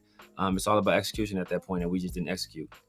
Yeah, and part of execution, I'm just going to just talk about this real quick, is we can't turn the ball over. I mean, the Raiders are one of the worst teams in turning the ball over in the NFL. Obviously, Dante mentioned tackling, and we're not one of those teams, and we got to figure out a way on defense to make it work, especially with the injuries we have in the secondary, and then someone has to step up that we didn't expect going into this game. And that someone possibly is maybe Dylan Lobby. You know what I mean? Maybe like Dylan Lobby comes in, rookie. I hate to put Michael Mayer in this discussion, but we haven't seen anything from Michael Mayer all season. Obviously, he was missing for a little bit with his off-the-field issue. And then even when he was in there, he wasn't really involved. But obviously with Devontae being gone, that kind of gives him more of an opportunity. And, Minshew has to hit him when he's open. So someone needs to have a big game outside of Brock Bowers. We know Brock Bowers is gonna get his. Exactly. But someone's gonna have to step up. And yeah, man, I just think don't turn the ball over. Run the football because we can't have Minshew throwing 40 times a game, and someone has to step up outside of the guys that we kind of know are going to step up on offense. Yeah, I mean, I honestly think I'm gonna go along with the same sentiments. Like somebody else has got to step up, but outside of that, you're going against probably the best front 7 in the league right now. Yeah. And with that being said, like outside of Zach Allen and the boys, you got Nick Bonito and you got what's his name, Cody Barton, right there in the middle of the field. They're gonna be locked in on Michael Mayer and Brock Bowers this game. So. I want to see utilized, and honestly, we haven't seen this a lot, but I want to see Brock Bowers and Michael Mayer block their ass off this game and protect Minshew as much as possible. And the only way that I think you're going to be able to beat the Broncos, and we've seen this, is right up the seams and on in the middle of the field. Riley Moss and Patrick Surtain are going to be locking stuff down on the outside. But if you can get Trey Tucker to pull away from those guys, while setting decoys up with Brock Bowers and Michael Mayer, he's the key of the game to me because their safeties can't keep up with him, and neither can those 2 linebackers. They're not going to keep up with that speed. And then if you got the two homies occupied on the outside, who Riley Moss is a 4-4 guy, you keep him away from Riley Moss. I think Trey Tucker can either have a 5-yard game or a 150-yard game. The way that they could set this up. So I really think that that's the key to victory for you guys is like our tight ends got blocked their ass off this game. It just is what it is. Like, and if we can get a Brock Bowers open every once in a while, great. You know, nobody's not going to say don't use your best weapon on offense, but it can't just be him. Not only for the strength of the offense and where it is, but you got to be able to obviously make the Broncos think about, damn, Brock Bowers is not coming out. He's really being utilized as another left tackle or right tackle right now. Like, what the hell? And then you hit the Trey Tucker over the middle that's supposed to be Brock Bowers, and you got yourself a game. Go to something that's familiar for Gardner. Like, he's not going to throw it down the field. Just dink and dunk on the whole game. Take your time. Rest your defense. They're banged up. So it's almost the opposite. Keep your offense out there as long as possible and rest up your defense. Because these guys, you know, Bo Nix and the boys, they going to hit you the same way, short game the whole time until something opens up. And then Cortland Sutton or possibly Troy Franklin down the field for a touchdown. If he catches it. Yeah, exactly. Brick hands. If he catches it, then it's, you know, you guys are going to be kicking your TV off the stand. But I think that's where you beat them. That'd be good news. Good news. We won a certain result. We won a competitive game and a certain result. And speaking of that, I mean, I think that'll kind of take us to our next topic. I know we're gonna get into around the nation, and there's been a lot of talk recently about Antonio Pierce being fired and his possible replacement. I know we talked about you being a Jags fan. You know, you've kind of seen, you know, what it looks like when players quit on a coach, right? You guys saw it against the Lions, where I think is that the game where they scored all those points. I think and Jared Goff threw for less than like 200 yards. He threw like something like that, right? Nah, he threw for a bunch of yards against us. I think he was like upwards of almost 400 yards that game. Maybe that was against Tennessee then. They had a crazy game. Yeah, it was against Tennessee. Okay. Yeah, because I think Amon-Ra and them had like 100 yards apiece. Jameson Williams had 100 yards. Oh, yeah, okay, yeah. Yeah, they were going crazy on us. So you've kind of seen what it looks like. I mean, and I know a lot of people didn't think that there are whispers that Doug Peterson, you know, kind of wouldn't survive. You know, it was going to be a Black Monday situation for him, you know, mid-season. He wouldn't survive. But essentially, the players that have given up. Just from an outside looking in, does it look like the Raiders have given up on Antonio Pierce as their head coach and as their leader? I think it's the opposite, right? I think you guys that should have been the first fire you made and not going to Luke Getsy. Now I know that's a hot take, but I try to get people to hear me out, right? So Mark Davis took the ultimate chance in listening to who? Devontae Adams and Max Crosby in the offseason saying we're going to fight for our guy, right?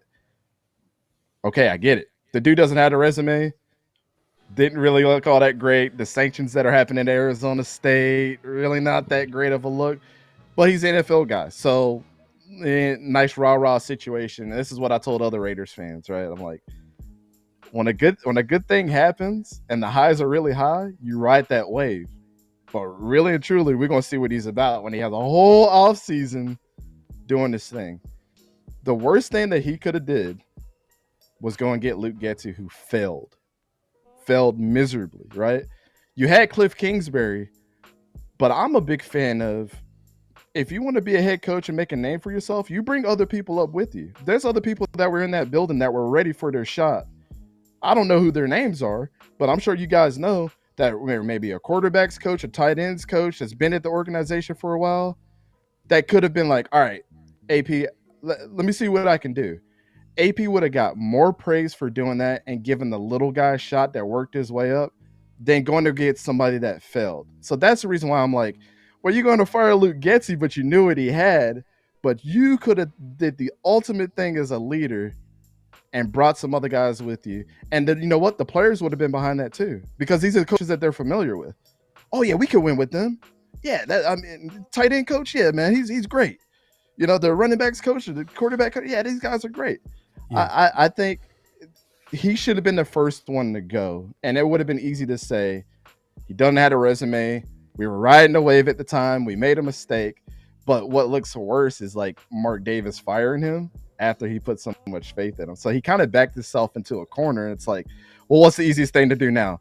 Well, fire Luke Getsy because we already know he's terrible. Fire the other guys that was on that offense because we're just going to scapegoat AP. Mm-hmm. So I think that really from the outside looking in, and then of course I'm talking as if I work for an organization, but like, you know, asking the opinion of somebody from the outside, I think that that's the worst thing that you can do is scapegoat yourself on people that have already failed instead of people that you could have promoted to help build something special. Because I'd rather go with the unknown that people work their ass off already than go to something familiar because you threw a hissy fit because Cliff Kingsbury went to Washington. You know, I think that's what it was. Like, my whole plan failed. Yeah. Oh, Luke is out there. Let's go get him. Yeah. Which I just didn't understand. Like, you know, if it's really bad because if he didn't really look at like the totality of Luke Getsy and what he brings to the table and what he's done so far as an offensive coordinator. I mean, one of the things he mentioned in his opening pressure for Getsy was like, "Oh man, I remember when we played him, and this is when McDaniels was coaching the team, and they, you know, they blew out the Raiders, and they were able to run the football. He's like, man, the way they were able to run the football, that's something that I really admired." And he was trying to like hype it up, but I was just like, "Come on, bro! Like, are you serious? Like, you're gonna really? This is the guy that you're gonna have choosing running the offense and potentially." Developing a young QB, you know, Luke literally should have been on vacation this season. That's what he should have done before he would have even been hired again. That's what a lot of coaches do. They take a year off and they reevaluate. Yeah. Well, and that's bad for him. He's going to be a little while before he gets another job now. So, he screwed himself completely now. Yeah. But the Raiders kind of did that twice. They hired people that failed at other stops and. You know, Telesco failed with the Chargers there for 11 years. And I mean, he had some high moments, some big moments here and there as far as picking some talented players, but he was fired. You don't see fired GMs get another opportunity, but the Raiders gave him an opportunity. You know, the perfect hire that you guys could have made? We go back to that conversation we had earlier about like, what's so bad about just being a great coordinator, right? Frank Reich. I don't know why he didn't go out there and grab him. Like, I understand his head coach's stint sucked. Right. But when he was with the Eagles, when he was with the Colts, like they had really good offenses. Yeah. He was in the same building as Andrew Luck. I mean, like, you know what these guys can do and you know how you can develop them. Like, give him a chance. I'd rather hire a guy that was just a head coach that was a great coordinator than a bad coordinator coming and being a bad coordinator again. Facts, bro. Facts. And you know what? There's gonna be some. I'm not gonna lie. There's gonna be some options out there for some good coordinators that were former head coaches because some of these guys are gonna get fired. Brian Dable might get fired. Steichen, not sure if that happens, but if he's available. That's going to be a good option there. And the good thing about hiring these former head coaches that were great coordinators is the fact that they can stay there long term. You know what I mean? They can stay there long term and develop a quarterback. You don't have to worry about them leaving after 1 year. So that's one of the big things that I like about getting those former great coordinators that become head coaches, but it doesn't work out. But you know what? Also, AP could have leaned on Frank too and been like, dude, you failed at this and you failed hard. What are some pointers that you would give me as looking from the outside? What would you have done differently if you were in my shoes as a first-time head coach? Perfect. Not only a perfect rapport right there, but it's like, let me pass some of the knowledge that I had off to you. You know what I'm saying? Like, you know how we're going to run this offense well, but how can I help you help me too? It would have been a great symbiotic relationship. Just like when I compared this to Brian Flores, right? Everybody knows what happened to Brian Flores. Everybody has their opinion on it. But Brian Flores came in with the Steelers and was just an analyst. And he didn't feel bad for himself. He took a spot. And now the Vikings defense has been rolling, like bringing Ivan Pace, who went undrafted, and making him like a great linebacker. He's going to be a head coach next year. I'm going to tell you that much. But, like, it's something. Pace was a dog, though. That's Cincinnati, right? Is that Cincinnati? Yeah, from Cincinnati. Well, he went undrafted, and he was able to, like, obviously they were able to pick him up and. Yeah, bro, I remember this one of the guys. I mean, one of the guys I wanted. One of the guys I wanted that year. I was wrong about Ivan Pace, man. I mean, I was a Jack Campbell guy, and I mean, he's balling out for the Lions. Campbell's a dog too, though. He's balling out. Yeah, but everybody saw the talent of Ivan Pace, right? That's what I always said. Like, if somebody can unlock how good he can be, then he went to Brian Flores. I was like, oh shit, here we go. I think the thing about Frank Reich is that Frank Reich had been fired twice. So he had been fired by the Colts, and he got the job with the Panthers. And he got fired. He didn't make it through a full season with the Panthers. So if you go and hire the guy that just got twice fired, and then he doesn't do a good job, you look even as worse. A head coach. Yeah, true. As a head coach, yeah. But you still look bad, right? You still look bad. Oh, absolutely. I mean, so it's like, he literally. I mean, when he got fired, he said, "I'm taking a year off at least." Yeah. And that's great, good on him. But I would hate to see the wrath of what Frank Reich is about to do with another team that really needs a good OC. Yeah, people are going to be paying for it because he sat back and now he's reevaluating everything. He's like, what's so bad about being a great coordinator? I made Carson Wentz look like an MVP. You know? Yeah. So and and the thing with AP too, he's the type of coach, and this is any coach, but especially AP type of coach, where what makes them great is their leadership qualities. They're able to like galvanize the locker room, yada yada yada. They need a great staff. That needs to be a strength. Like, you need to put the one thing you'll say about the one thing I'll say about like Harbaugh, he puts a good staff around him. You know what I mean? Look at the Chargers this year. I mean, one of the best defenses in the NFL. Minter has been a big pickup. I think was it the defense coordinator? Jesse Minter. That was a big pickup for him. Even Greg Roman. I'm not gonna lie, Greg Roman is kind of underrated.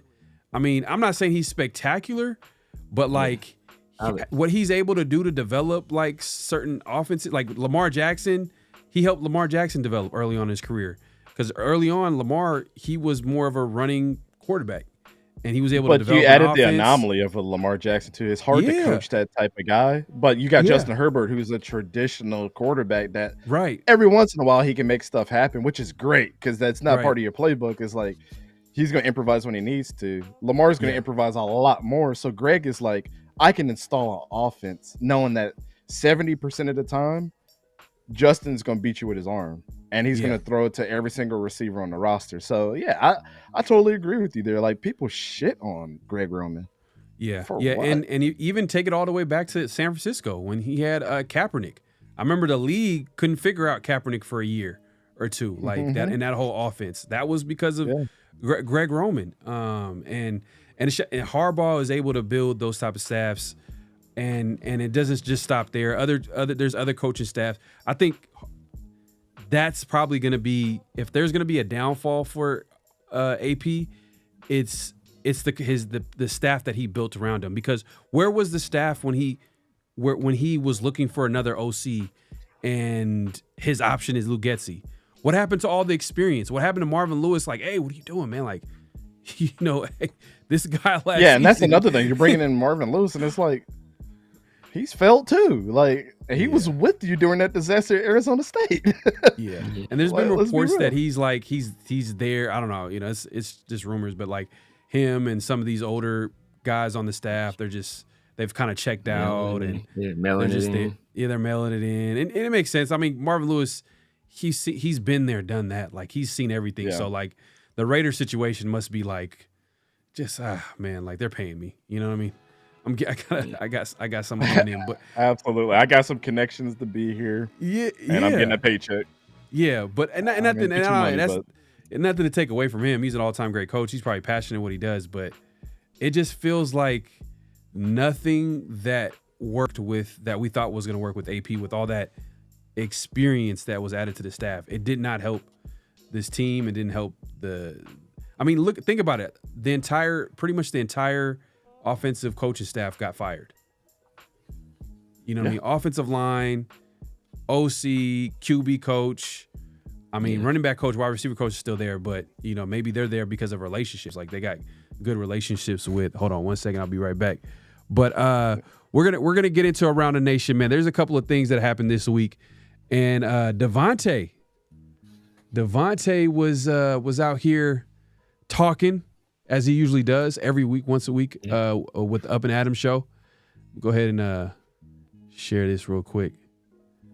Let's see here. And let me move this out the way. So here's Devontae talking about how it's going out with the Jets and why he's there compared to what he left in Vegas. There's a lot of narratives out there that, Twitter has blown this whole thing up, Devontae. Twitter has said, Aaron's done. Aaron's not a Jet next year. You're not a Jet next year. What do you think? That's what the world is saying. Yeah, what I'm worried about at this very moment is trying to make sure that we pack the car seats for this trip that I'm going on. And that's really all that I'm focused on. Whether or not I'm here next year, I can't determine that.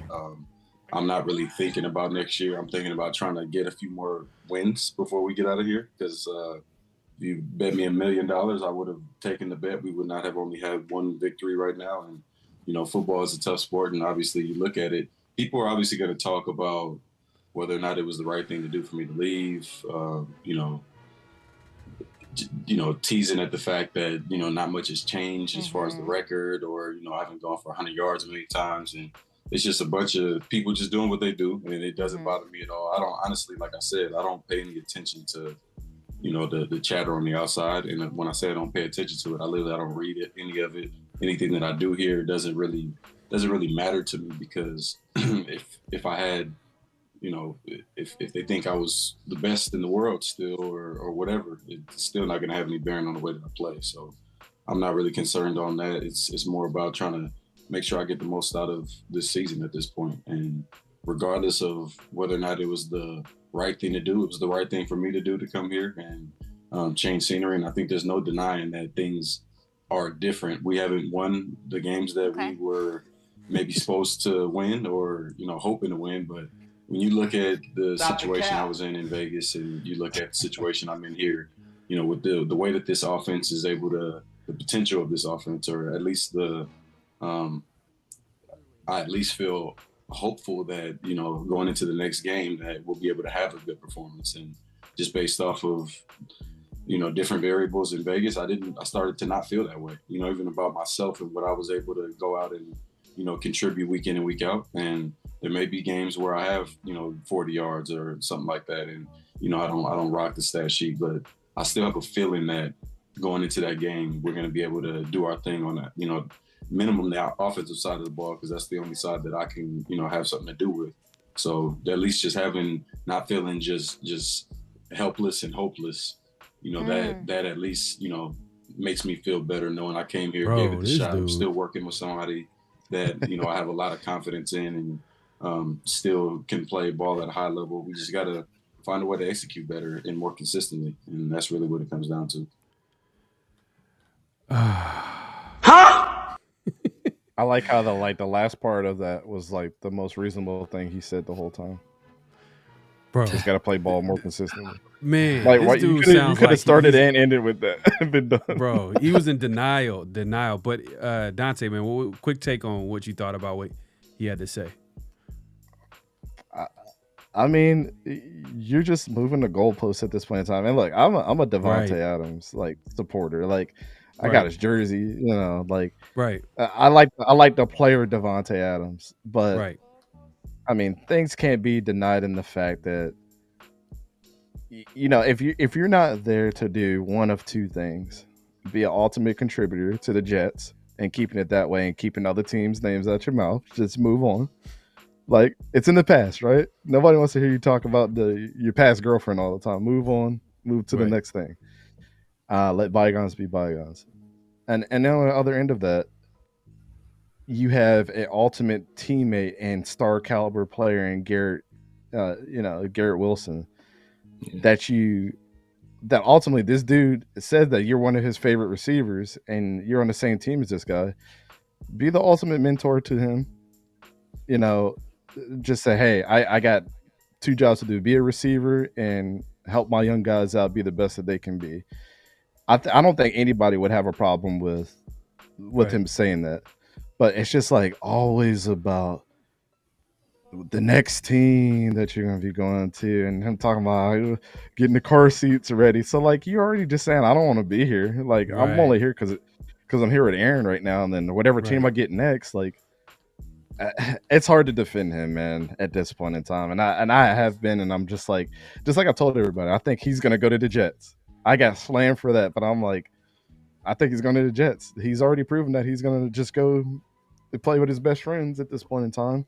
Right. And he eventually got traded there. But like, dude, you got to appreciate where you're at and where you have been before. And just, you're showing all the weaknesses in your armor every time you just make an excuse. That's all I heard was excuse. Move on to the next thing. I can't wait to get to my my new location, wherever that's going to be. You might not even have a new location. Like, to be completely honest, the way that these young receivers are stepping up, you might be the number 4 in the roster next year. Man, that's crazy. That's crazy, man. Hey, Severe, man, quick, what's your take on it? Yeah, man, it's nonsense, man. Dude has no 100-yard games since he's been over there. I think he has 1 touchdown since he's been over there.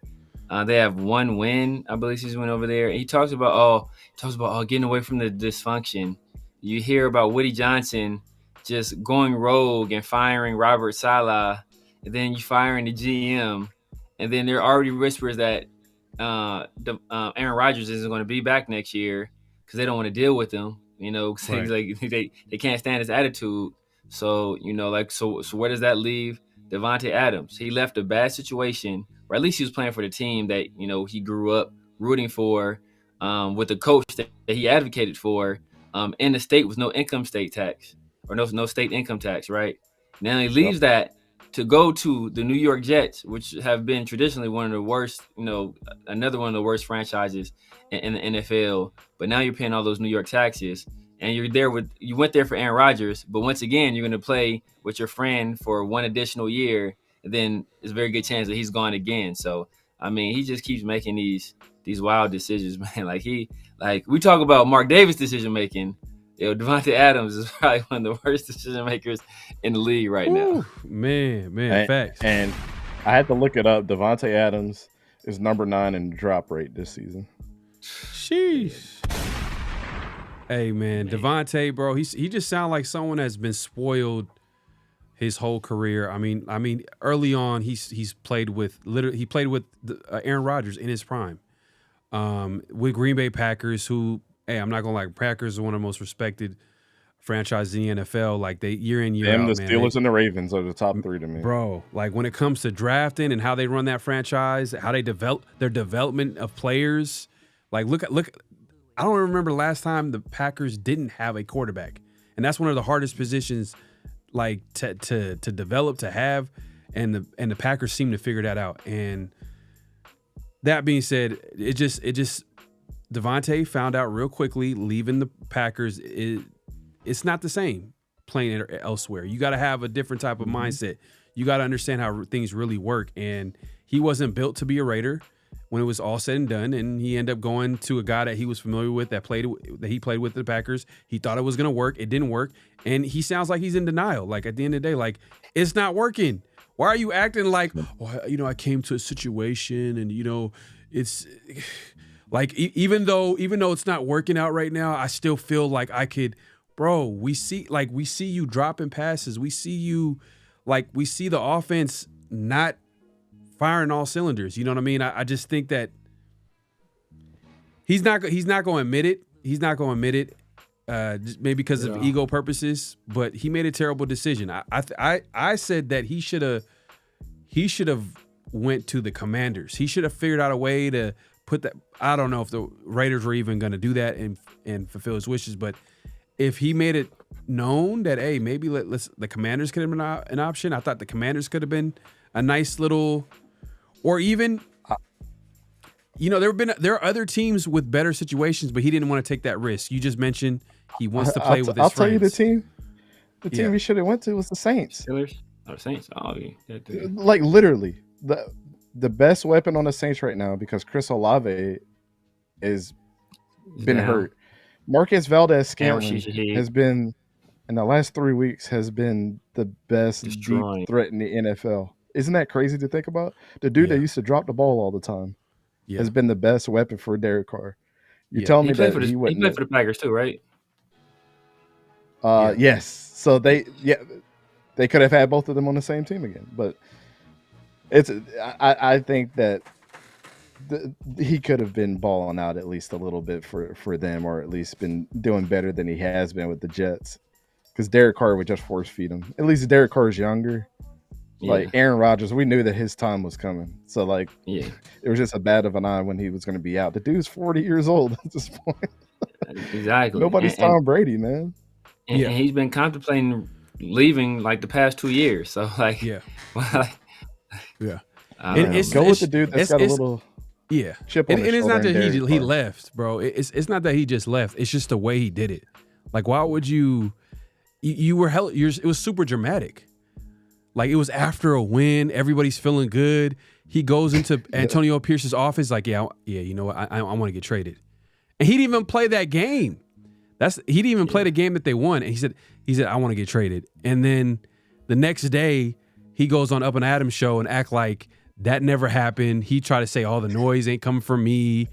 Like, I'm like, bro, you know, we had a funny meme on Around the Shield. Make sure to follow that on IG, where we're just calling him out on it. Like, he's lied pretty much his entire career with the Raiders. Like, everything he sounds like he's a very genuine person, but he just came, in the end, he was disingenuous. He just came off real fake.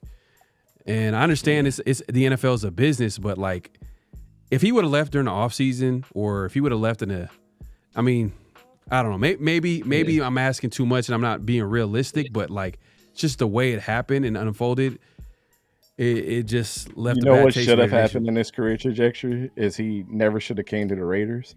Yeah, and he should have went to the Jets with Aaron Rodgers, and Aaron Rodgers would have had his Achilles injury, and he would have been crying there, and you guys wouldn't even have to worry about it, and he probably have the same type of trajectory that he's been on right now. Like, let's be honest. That's what he really deserves at this point for being, he's being a bitch at this point. It's man. It is what it is. But it's just it's crazy just to hear him talk like that. But it is what it is, man. That's just, I guess, such a well-respected guy. Just on I don't want to say this is Antonio Brown-ish, but Antonio Brown never really complained. He was just crazy. Devontae Adams is having kind of like that. Like, dude, don't end your star-studded Hall of Fame career like this, brother. It's weird. Like, it's like he comes off like, oh, he's low-key, he's not a diva, but he is. His actions say otherwise. Like, you're a diva. You're a diva. It is what it is, man. I'm tired of talking about Devontae Adams. I know y'all are, man. It is what it is. He left the Raiders. He's with the Jets. And the crazy thing is, I don't think he's gonna stay. He's not gonna sign long term with the Jets. Like, especially if Aaron Rodgers is, you don't even know he's on the way out, and it's gonna be funny how everything unfolds. But we'll see. We'll keep an eye on it. But yeah, let's keep it moving, man. We got some Around the Shield here, man, and we got some. Before we even get into that, man, let's get into this talk right here. This is recent. Deion Sanders, Ice Cube, the self-proclaimed president of Raider Nation, had a interview, or they were at some type of podcast interview, and let me just go ahead and share the page here. Y'all could judge it for yourself, man. Come on back. What would you do? You in my situation. What would you do? You in my situation. Help them get to the next level any way I can. I'm gonna do that. Yeah. But should it go past that, or? What do you mean past that? Let him go to the NFL, continue to coach his son. Hey, come on now, why not? Especially if it's in a Raider uniform. Come on, baby. Oh, man, don't get me to acting a fool. You know what I mean? That would be a dream come true as a fan of the Raiders, or as the president of the Raider Nation. You know what I mean? I do approve this message. Man. So he's putting a little gasoline into the Deion Sanders, Shedeur Sanders package deal. What's your take on this, East Coast? Because we talked about this, like, I think was it the last show or previous shows? We talked about how we just didn't agree with it long term. But what's your take on it? Yeah, it's just like, how much does I would question Deion in the fact that, like, okay, you did what you did at Jackson State, and you kind of have some blemishes there that nobody talks about. Yeah, the best team you beat at Jackson State was Florida A&M, and I'm willing to say that that's still the best team that he beat in his career thus far. That's a hot take, but really, let's look at the competition. He went to the Celebration Bowl. The dude's never won a bowl game. South Carolina State was a 5-win team. They got beat. The next year, North Carolina Central, they got beat against them too.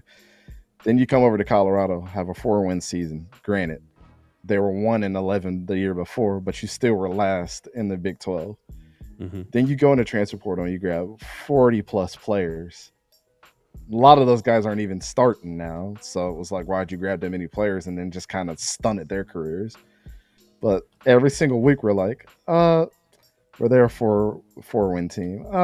They lost 5 games. You got beat by Nebraska, who's not good. Like, there's just question marks not only around him, but Shedeur and Travis Hunter. Like, to be completely honest, like, these guys haven't played anybody.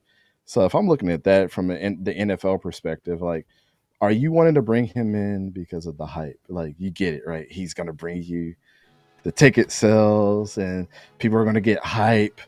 But literally, you're going to be running into the same trajectory as what you did this year. You guys had, like, think about the situation you just came from. All the hype coming into the season. Got everybody hyped up. So let's not do this again. If Shedeur comes to the Raiders, let him build his own path without his dad being attached to it for once in his life.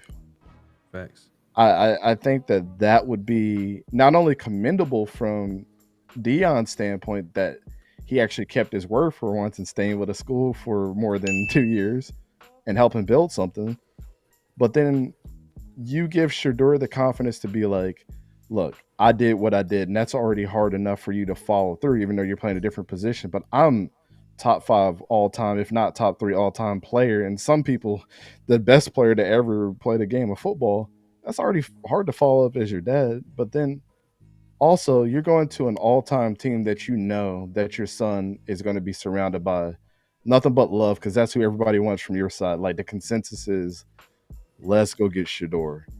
Let him come in. He's going to be surrounded by so much positivity. Just let that be it, without adding extra pressure on being his head coach once again. Right. I think that's the only thing that I'm, like, kind of on the defensive on. And then I think about the other kids that he says he cares about. Okay, we understand that Shedeur and Shiloh are your sons. Travis Hunter is your adopted son, basically, by the game of football. Right. That's cool. Send them out. But come back to the guys like Juju Lewis, who just announced his commitment today as a 5-star recruit. Don't let those guys down and actually build something special. And once you get to that point, and let's say 4 years down the road, the Raiders still suck, he can come in at that point in time after proving himself, win a Big 12 championship, get your team to the college football playoff. I don't think you guys would question it. I wouldn't question it. Nobody in America would question that. Let's let the Raiders go hire him now and see what he does with this son, because he has a proven track record.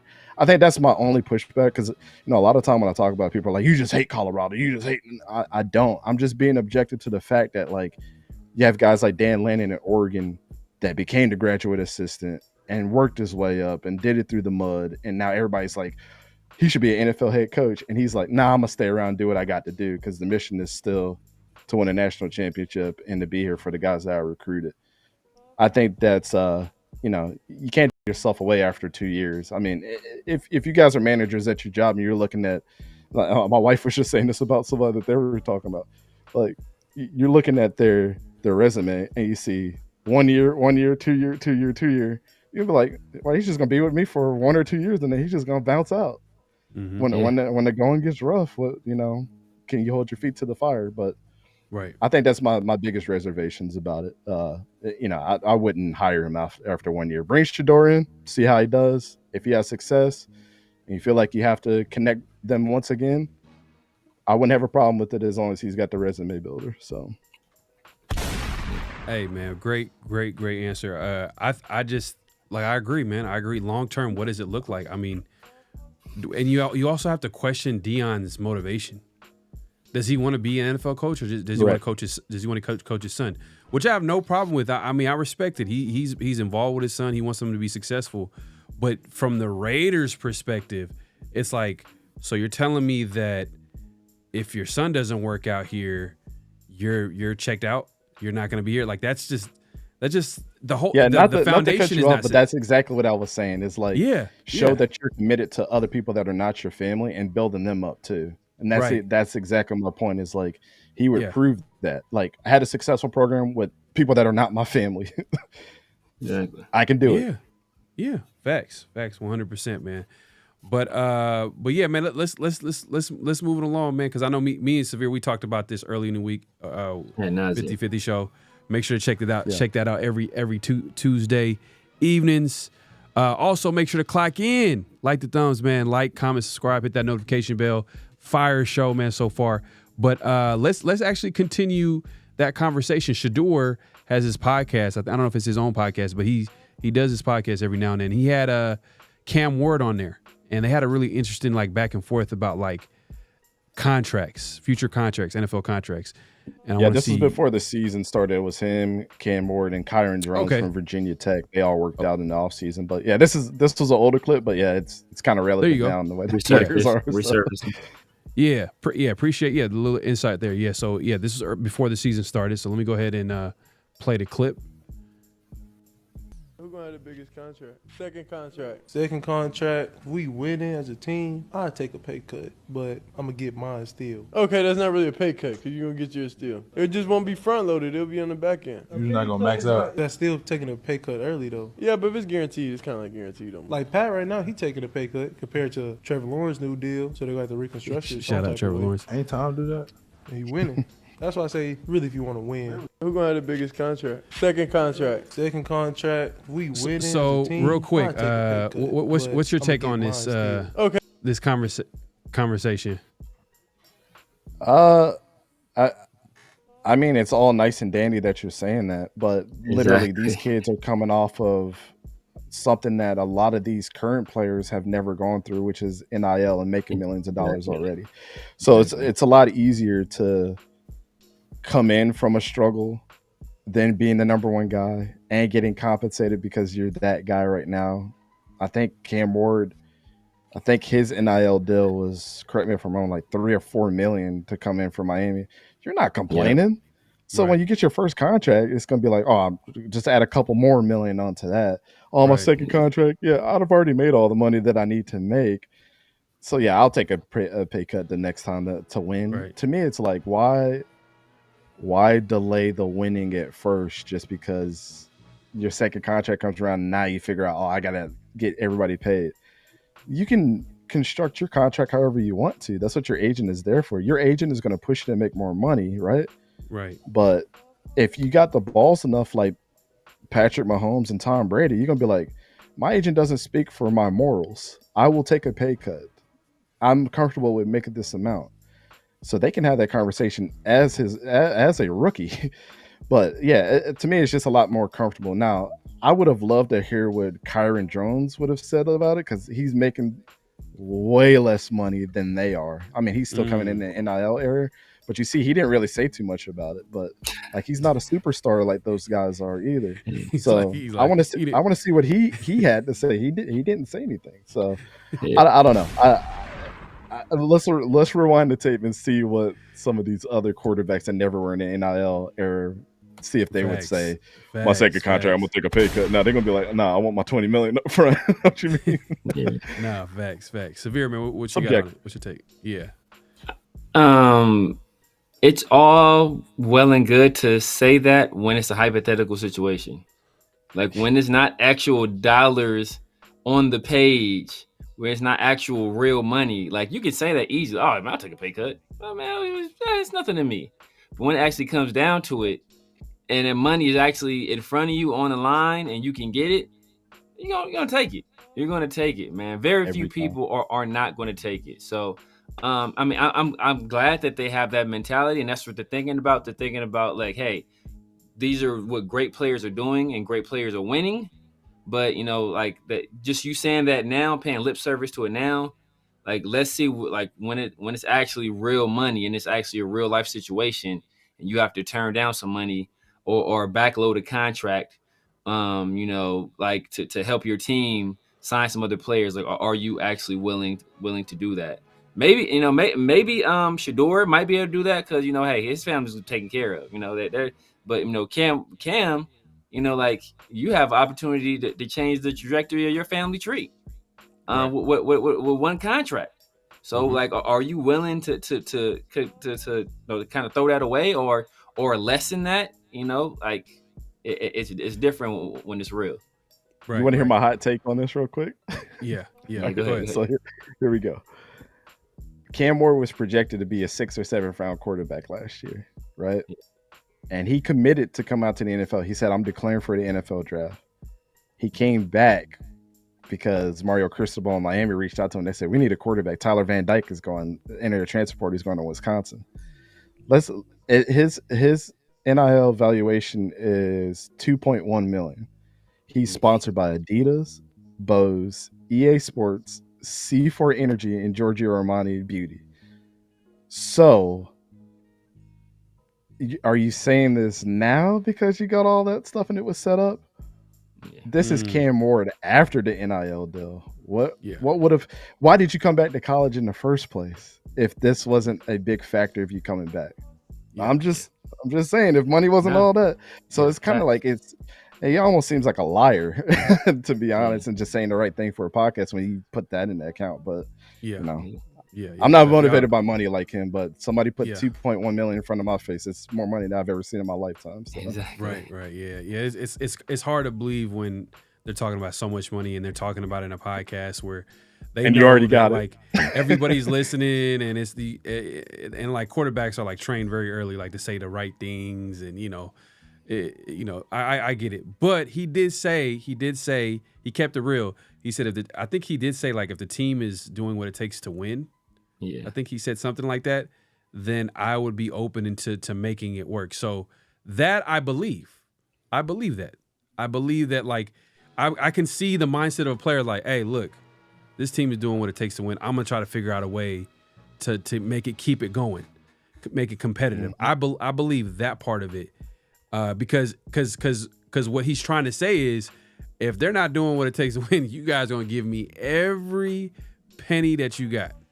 I mean, without saying it, but I did pay attention to that point. But I hear what you guys are saying. Like, that's definitely fair. I mean, he's never really had success in his career outside of this year too. So, I mean, he's getting a little taste of that, but it's not. I mean, I wouldn't say all of Miami's successes because of him either. So, I mean, even though it seems like that he's breaking records, but like, geez, man, those players in Miami this year, they're healthy for the first time. Like Xavier Restrepo. Is a beast. Like he just never has been healthy. So I don't know. We can interpret what he is. Nobody really knows, but it just kind of seems, it doesn't seem sincere when you're making $2.1 million and sponsored by the who's out there. Like you're being put on the highest pedestal right now. Right. Yeah. Right. And what is your take on Cam Ward? Where do you have him? Like where do you rank him as far as the upcoming QB class? Yeah, it's because there's so many games, so many important games to play. I don't want to say I hate giving rankings, but like he's definitely not in my top 5. And I know that's a hot take, but like it's really not. I mean, I've seen Cam Ward disappearing. I mean, even Jim Nagy at the Senior Bowl had the same sentiments as me. He said we were going to invite him to the Senior Bowl last year, but he was a 7th round pick.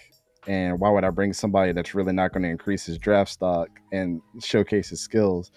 And then he even said this. He's like, we'll send him an invite this year, but how do you go from being a 7th round pick to a 1st round pick in 1 year? That's It seems kind of strange. So even him is like the ultimate scouts of scouts, like him having his reserves.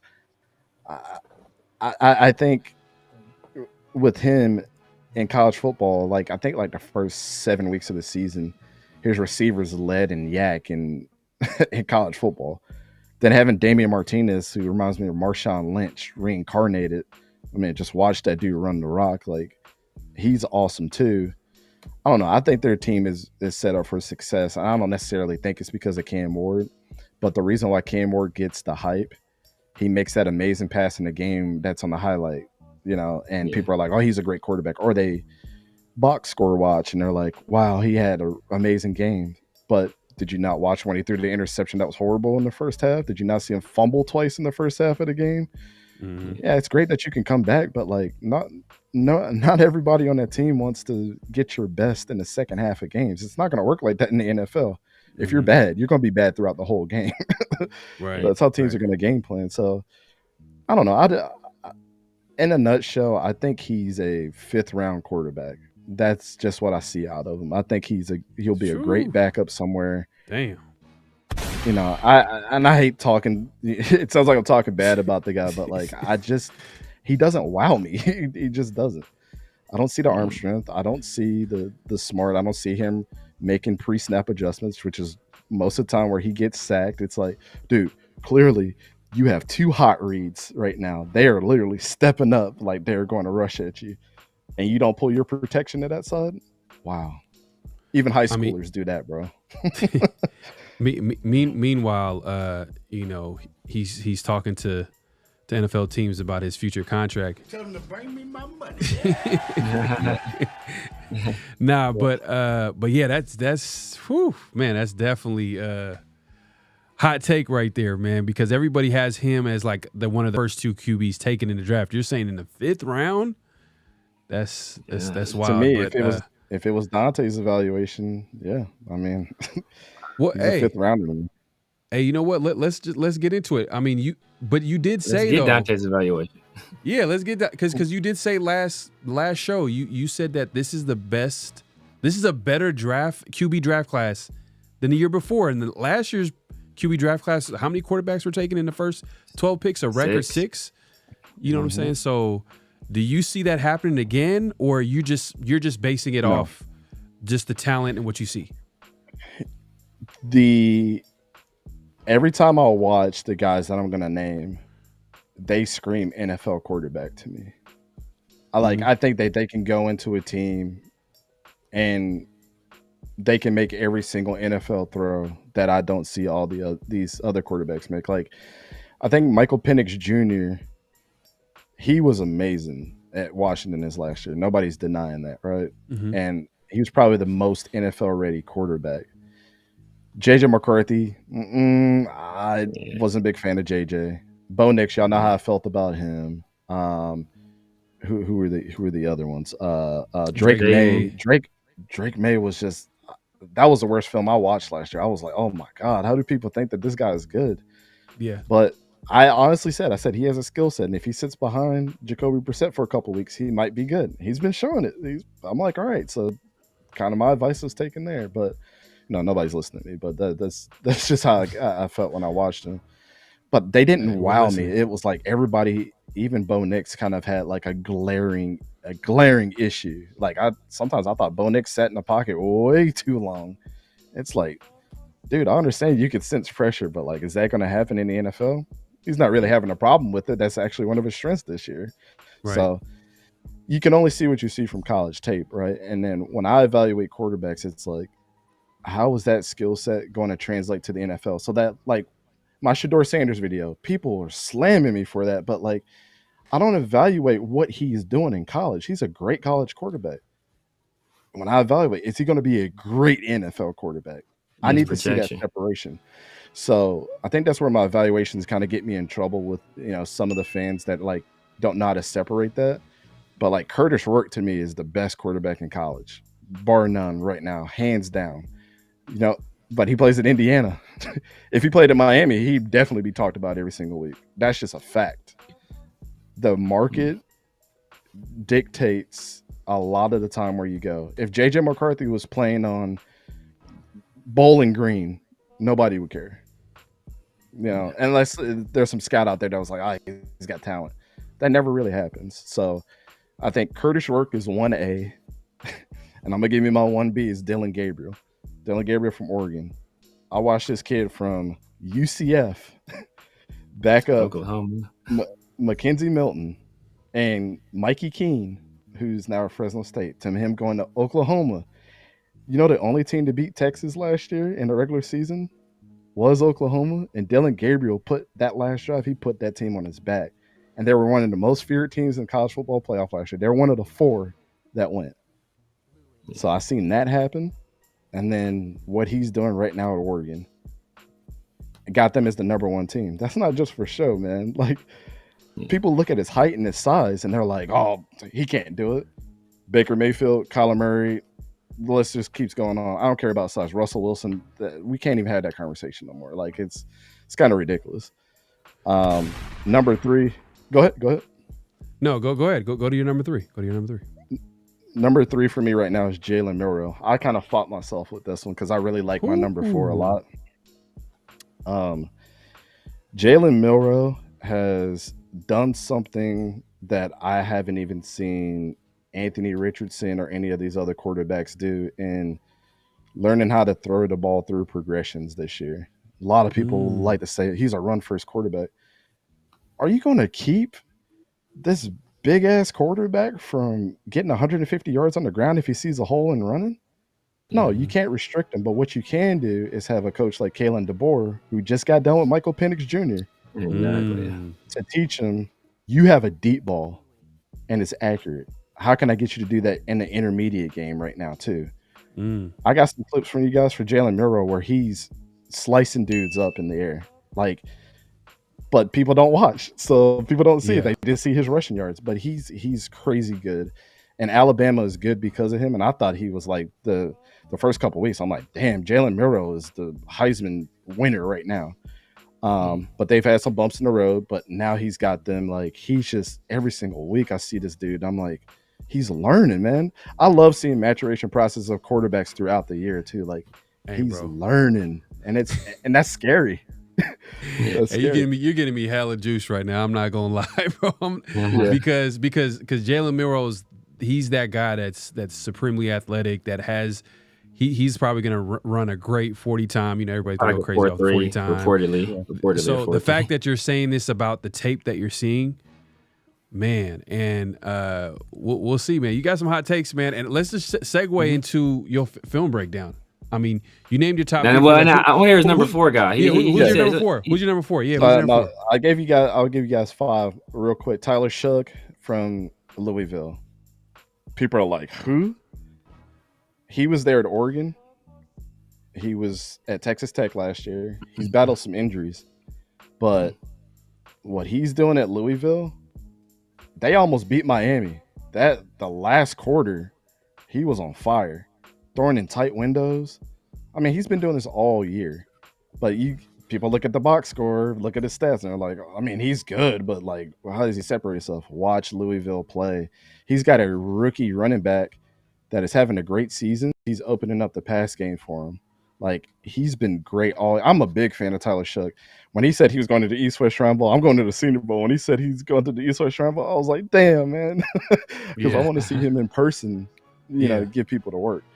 Then my number 5, I was high on this dude since I remember watching his high school film a couple years ago. He set records at Texas. He went to the same high school as Kyler Murray. Cade Klubnik from Clemson. Wow. He's throwing to a receiver that nobody knows, Antonio Williams. He lost his best running back last year in Will Shipley. Got Phil Maffa, Phil Maffa's good. Offensive line has been struggling. Defense has not been the same. But Clemson is a threat because of Cade Klubnik. And people talk about Jalen Milroe's running ability. The dude just put out. He had a great game last week with his legs. But to me, like last year, I was watching this film. I'm like, people think he's terrible. But he's making, remember that, tell you the best pass that you can make, backside, comeback route, outside the numbers. Cade Klubnik is like the best in the country at doing that. And he's starting to put it together with the team that was not supposed to be doing anything like they're doing this year. I mean, they've lost, I think, 2 or 3 games at this point. They'll probably make the ACC championship. But Clemson was supposed to be buns. And this is a team that doesn't bring in transfers. Like, Dabo Swinney does not bring in transfers. So he's doing it with young guys. Like Antonio Williams, I believe, is a freshman too. So it's like, Cade Klubnik is my number 5, and he could be higher on this list. I think every single one of these guys are interchangeable week to week, except for Curtis Work. I think Curtis Work is sitting at the top by himself right now. Hey, bro, your top 5 quarterbacks. I don't think anybody you have. That's like the most. Like you haven't even mentioned anybody that like you haven't mentioned. The guy from the guy from LSU. I've seen people talk about him. Yeah, Mitzelmeyer. Yeah, Garrett Nussmeier is going to probably stay another year. Drew Allar from Penn State. I love Drew Allar. I was banging the drum for Drew Allar last year, but I think honestly, he's going to transfer to Ohio State. Like he's going to go to the transfer portal and go to Ohio State next year, and not come out. He's from Ohio. Yeah, they have no receivers. They don't recruit receivers in Penn State. You know what they got at Ohio State though? A bunch of them. Yeah. They got like 8 of them. They got over there as a dog. Yeah. If I was Drew, I'd be like, I'm going to Ohio State and I'm gonna be the number 1 pick next year. If I was him, I would do that. Yeah, man. Hey, look, man. Hey, you heard it here first, man. Look, already talking about top 5 QBs in college football, or top 5 QBs coming out. This is your top 5 QBs coming out in this upcoming class, and we're gonna break down some film. I'm going to go ahead and, or my guy Dante is going to be breaking down some film, and we're going to be obviously watching it closely. But go ahead and show us the first clip, man. What you got for us? I believe this first clip, if I remember right, this is one of those instinctual plays that you really can't script for as a quarterback. And that I think a lot of people need to give Curtis Rourke his flowers for. And then an amazing catch from the tight end. I'm not going to I'm not going to give him not his flowers because he deserves his flowers too. Right. But what you're going to see here, they're gonna motion this running back out. This tight end here is going to go pretty much up the seam. The safety is going to shadow him at the top, and then you got trips down at the bottom of the screen here. So I'll let the play out because I just want to see y'all's reaction. This is like a ridiculous play. So they're in man coverage. You know, so they're going to slide the box over to get to tight end. 44 is right there, right up the seam. Now, the one thing that I want you guys to focus on is 13 right here at the safety position. One thing that's instinctual about a quarterback that he needs to recognize is where his position is. It's just easy to say, like, is this guy looking, to the left or the right side of the hash marks? Obviously, he's looking to the left side of the hash marks right now. And I don't even think, just from seeing this play, not only is it a high snap, he gets set, 44 is right there in the seam. He gets the ball out, and he catches the ball. Now, I'll let this play out so you can see what type of pass this was. He could have thrown it in the inside here. Back shoulder. But he saw that the tight end was closing in, and he made the adjustment on the fly to throw it to the open area. The reason why this is so impressive is because not only the tight end had to shift to make the catch, but I'd rather take an incompletion in open space and have my tight end make a great play on the ball. But the only reason he can make a great ball or make a great catch is by Curtis Rourke throwing a great ball too. Now, this is the type of stuff that probably gets practiced a lot from these two, but it's just a beautiful play in general. Almost a touchdown, but no quarterback is doing this in the country. He could have thrown it in the inside and it possibly would have been knocked out or hospital ball. Yeah. I'm going to let my tight end go and do what he's got to do. That's a trust factor that a lot of quarterbacks don't have, or I would say the maturity level of making a throw like that, right? Right. So I think that's receivers. Like, one of my favorite plays from him. The second play here. No, that was Colorado. Hold on, let me pull up the other one.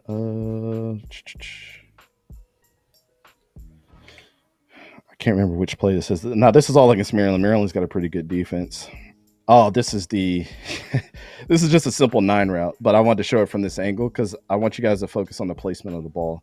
Simple 9 route, but the thing is, it's towards the sideline. I'm a big fan of quarterbacks throwing to the sideline, right? It's less error. If a guy was to go up and snag it, they're most likely going to step out of bounds. But where's the trajectory of this ball going? You know, steps back, gets it out, and this was dropped. But look at the trajectory of the ball, and only this guy could get it. Now, you could say this is great coverage by the corner for sure. Yeah, it was, yeah.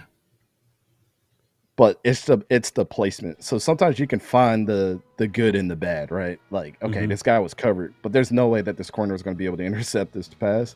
And if this guy if 13 was open, this would have been a first down and possibly more. So that's what I look at from Curtis Work. Like, that was a great ball.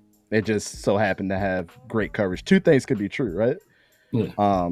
And it's one thing that I evaluate from quarterbacks too. Is just that, like, this was an all around great pass to the sideline. It hit him in the hands, and it just is what it is. That was a second down throw, so it was 2nd and 16, by the way. So he gave his receiver a chance to, they took a shot. Great play call. Mike Shanahan Jr. is actually his play caller at Indiana. Oh, wow. So he's learning under a pro style type coach as well. So I want to, learning that system is hard. And let's see, I think the last one I got was actually from a broadcast. Yep. So I had to screen cap this because I was actually watching this game. And I was like, this throw is freaking ridiculous. So Elijah Surratt, who transferred in from James Madison.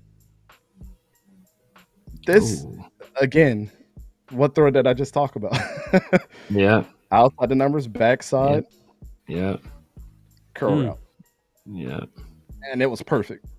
Yeah. Yeah. I mean, on our stream, we were doing a play-by-play of this. I was going crazy when I saw this. He I was threw like, it you can't before tell he, me that there's not a better quarterback in the country. That is ridiculous. And this is against Nebraska. They got a really good defense this year. Yeah. And on 3rd and 8 too. That's the other thing. This is 3rd and 8. Making a gutsy throw like this, big time NFL quarterback. Big time. So I don't know if those threes don't make you guys a believer in Curtis Work, but to me, hey man, there's nobody better in the country than me. Man, hey y'all, if y'all ain't subscribed to my guy East Coast Gridiron, man, y'all need to go over to his YouTube channel and subscribe to my guy. This dude is breaking down film. He's bringing some stuff to us, man, that no one else is bringing. No one's talking about this. To be honest with you, everybody's talking about the obvious, Cam Wards and the Shedeur Sanders. You know what I mean? We're you don't see him we're making talking throws like that. So, man, so what we got here, man? So this is Dylan Gabriel. So this is my 1B right here. Now everybody talks about his size. What was this? 3rd and 9. All right, so this is against Ohio State. They are ranked like number 1 across the board in defense this year. Yeah. So let's keep that in mind. He's a left-handed quarterback. So he's dropping the ball back, and then this is a 9 route. And just look at this was a catch. Let's kind of break it down here a little bit. So this is an offense that Jim Knowles likes to play, which is kind of like almost like a 4-2-5. Yeah. Where's my little? Not that. Where did my stuff go? Okay. So as you're gonna notice, we used to call this, when I played, kind of flat. Like whenever we saw this, like the DBs are flat, meaning probably my underneath routes are not going to work at all. So if I'm going to have to beat them, I'm going to need somebody that's a speedy receiver to get in between these guys. The thing that they're seeing, they're drawing up obviously at Oregon is this trips inside. We used to call this duos as well, but this is a 3x2 set, which is kind of nasty against a 4-2-5 because you're expecting to run a lot of underneath stuff. You might have a guy go up the seam here, but really we like to call like levels concepts here, where it's something like this. The guy's coming up top here, maybe a guy's running through the seam and catching this guy. So, or like a mesh route. Mesh routes get run out of vertical mesh routes. Yep. Get these guys a crossover, so you're confusing, like you're eliminating all these guys, eliminate the linebackers completely, and possibly make a safety jump down here. You got this guy coming down here. So usually you'll have like a receiver try to get up the seam. This guy will try to get up the seam, and you might catch something like that. So there's a lot of stuff that you can do, but outside of he's in an empty gun right now. And Jim Knowles is a great defensive coordinator. So you kind of get a lot of goes here. I think they kind of ran scissors down here. You get some guy over the middle, but everybody's locked up. Like literally, if I'm looking at this as Dillon Gabriel, I'm like, where the hell am I throwing? Yeah. But this is one of those things that you point out on film, and it's like, you got this matchup here that's the most favorable. Why? Because you got every defender facing this guy. This guy's chasing this guy. This guy's parallel with this guy. You kind of got this guy looking at you and your guy going vertical. So what you try to teach quarterbacks is like, obviously, if you have a burner on your team and you got a defender pretty much looking at you, you're going to just throw the ball. Because in that split second, he's probably going to get in front of him. This is kind of what we ran into with Shedeur, right? Is, the guy had his hand up in the air. I don't care if he's 5'6" making this pass. This is impressive.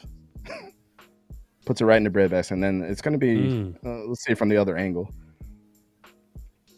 And obviously, you got a lot of adjusting going on. These guys are trying to figure out, like, okay, I'm obviously linebacker, got to get my safety peeled this way. I got two hot reads happening here as a quarterback, so your protection has to be top notch across the board, which they got two of the best tackles that are going to be coming out of the draft here in 65 and 76. One thing that you notice here, I think this is Jack Sawyer. He's one of the best linebackers in the class. Jack Sawyer is going to kind of sit. So as soon as you see a linebacker sit, your underneath route like that guy was running across, you're probably not going to throw this because he could peel back and pretty much be in that area. So Dillon Gabriel's got to decide a couple things. I got to read body language and go through my progressions, and you kind of see him do that real quick. He's looking to the left side. Remember, we ran that duo set on the left side. He's looking over there. Those guys are covered.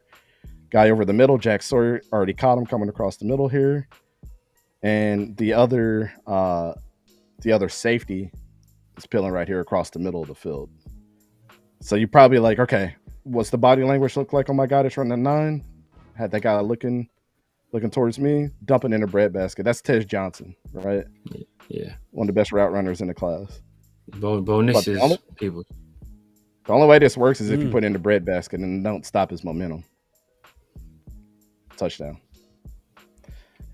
It's not the sexiest thing, but it's effective. The way that he went through his progression and knew, like, I'm stuck.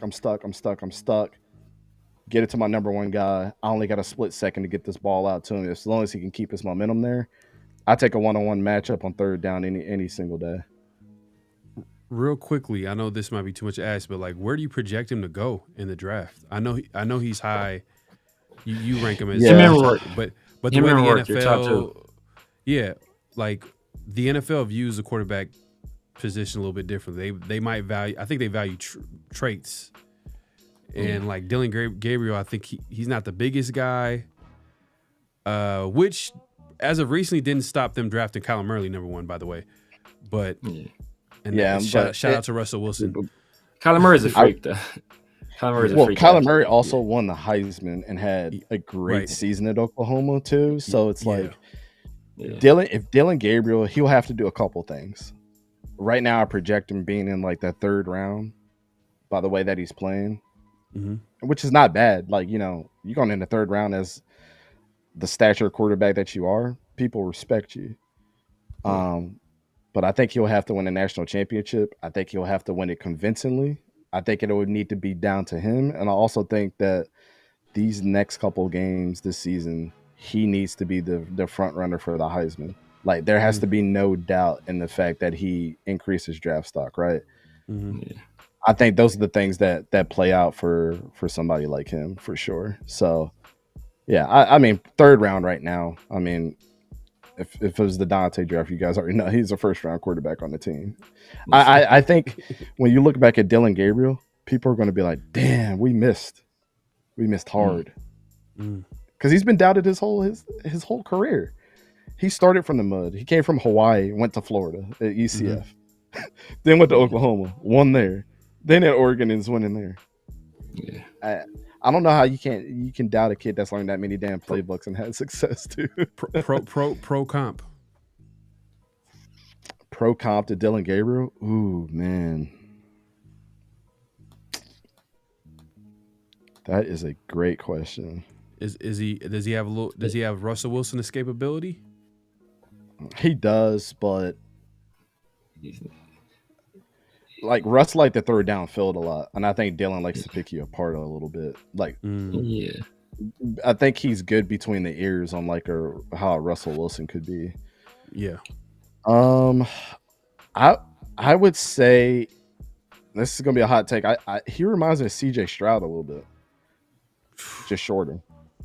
I think he's like smart, like CJ Stroud was. Doesn't turn the ball over a lot. Can escape when he needs to. I mean, he'll run a little bit more than CJ Stroud, but when CJ Stroud played against Michigan a couple years ago, everybody saw the wheels that CJ Stroud had too. So it was like, okay, Hey, he just Severe was just like, what, CJ Stroud? Because Severe is a big CJ Stroud guy, but he called him out day one. Thought he was the best quarterback in that draft, but you're calling him CJ Stroud, man. It was 1A, 1B for us with Bryce Young too. Like it was CJ Stroud and Bryce Young. And it was just like whoever you like. Man, hey, real quickly, I know you got to get through some of this game film, but like Bryce, what's your take on Bryce Young? What's going on to him? Have you given up on him? Like Nope. the Panthers have? Nah, I'm not giving up on him. I mean, he was more impressive on film than CJ was because he dealt with a lot more adversity, and I like seeing that out of a guy. Like he was pretty durable for his size. He got his ass whooped his last year and put Alabama on his back. Like I like that a lot. Like the grit factor of Bryce Young was good. I just think CJ's tape was so clean that you really couldn't deny him, but you could also scapegoat him saying the dude had the biggest offensive line in the country. He had the receivers. I mean, how many first-round receivers did he play with? Like 5, I believe. It was Chris Olave, Garrett Wilson, Marvin Harrison Jr. Hey, McAgee was about to be a first-round guy too. Yeah. Jeremiah Smith. Yeah, he'll be one. Cornell Tate will probably be when his time is up. Like he played with a bunch of Hall of Famers for sure, and like in college terms. Jackson Smith and Jigba. Like he played with all those guys. Yeah. So you could handicap him in that aspect, but I really thought it was 1A, 1B. You flip a coin, whoever you needed. I thought they're both going to perform, and I think the situations would have been the same if you were to flip Bryce to the Texans. I think he would have had the similar year to CJ with the Texans. But I think if you put CJ on the Panthers, he would have survived a little bit long because of his size. But outside of that, I think we'd be almost looking at the same thing. Like, dang, CJ Stroud's a bust. And it's like, there's nobody on this team. Garbage cans. Yeah. I mean, it's the Panthers are they're dysfunctional. It's crazy. And he was drafted. He was drafted into a place that didn't believe in him. Because if reports were true, they wanted CJ Stroud. Like the coaching staff wanted CJ Stroud. And the owner wanted Bryce Young. They got Bryce Young. So now you're in a building where the coaching staff doesn't believe in you. Like, bro, it's nasty work, man. Exactly. Yeah, it's nasty work. Yeah. I like both those guys. I haven't given up on them. I think what'll happen is if they give up on him too early, they're going to regret it if he goes to a good team. Because right now you gotta build confidence in him, and he's not a rah guy. Like you saw CJ Stroud all in the offseason doing all the interviews. Well, also that has to do with the fact that obviously he was polarizing because of what he did too. So of course he was going to be in the media a little bit more. But I don't think Bryce would have been the same way if he had that success. I think he still would have been the quiet guy that we know. You know. I don't know. I really don't factor that into who's good or who's bad, but I think it would just have been interesting in that aspect that people would really like Bryce even more if he had the success that CJ did, and people would have been like, "Oh, he's an ultimate, franchise guy, never makes excuses for himself, quiet guy, great with his teammates." But that doesn't win you games when your team sucks, you know. So, but it's easy to go to him and say the Panthers suck because of Bryce. But you're starting to see him kind of getting his foot, and I don't think people are giving him enough credit for what he's been doing lately too. Like, they don't suck that bad when he's there now. So I mean, sometimes you have to bench people to give them that little bit more motivation. Like, okay, I'm not untouchable. You know, I think Trevor Lawrence had to deal with that with the Jaguars. Like, he never has been threatened. CJ Beathard was not threatening his job, but Andy Dalton coming in and it's the reality. Yeah, Bryce is going to be a little pissed about that, but he's going to handle it the correct way too at the same time. Yeah, I kind of seen it coming too. Like that first year, I was like, man, like, because when we see quarterbacks being successful for the most part, it's because there's a lot of instability all around them. You know what I mean? It's like what I'll tell you what I would change about the NFL.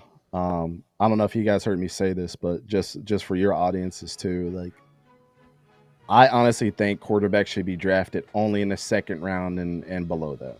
And here's why. There's so many teams that you would take the question out on if teams tank. That'd be the first thing. Teams would not be as in depth to trade away draft picks that they shouldn't trade away, i.e. your first round draft picks. And you can actually draft in the first round guys that can be staples in your defense or offense for years to come. Like, offensive linemen would be more prevalent. Edge rushers would be more prevalent. And then the second round, it would be hard pressed to say if a quarterback was there versus a running back that you need, that you might not pick the quarterback. You might pick the running back that you need, because you know the third round, you're also going to have guys that are available too. So you're not totally out of the woods of finding your franchise guy. But the teams like the Panthers and stuff like that, they can't build when you tank your complete team and use your first round draft pick on a guy that has nothing around him. This is why the teams that have been bad for a long time have been stuck in purgatory, because we hold the first round pick solely for our franchise quarterback, when quarterback should be chosen in the second round and after. And so you go and get your actual franchise guys to help your team. But that's just me. It's not popular, but logically it just makes sense to me. I've seen way too many teams just that would not have only to ruin be, the quarterback. Yeah, that would have to be enforced. They would have to make a rule, because for teams to follow that. But I hear you 100%. Yeah, so it has to be some structure around it, because I've seen too many good quarterbacks from college come over to the NFL and go on shitty teams and not be good. And it's like, how can you blame them? Like the Browns. You know what's interesting? Just to go back to the Raiders real quick. Tom Brady, who now is the minority owner of the Raiders, he had like that clip where he's talking about how the QB development is upside down, and how, quarterbacks are not getting developed. Quarterbacks are coming early. They're not really learning the fundamentals, or they're not even allowed to develop. Now that he's in the building, he might be a huge resource for the team, especially when developing that position, just because now whoever they get, they'll allow that player to develop. They'll allow that player to go, because the Raiders, to be honest with you, we don't really have our developmental. I don't think we're like, if you're comparing the Raiders to the Packers, for example, like it's night and day when it comes to like player development and just drafting. You know what I mean? And if we can develop a QB, that was one of my things when you said Jalen Monroe.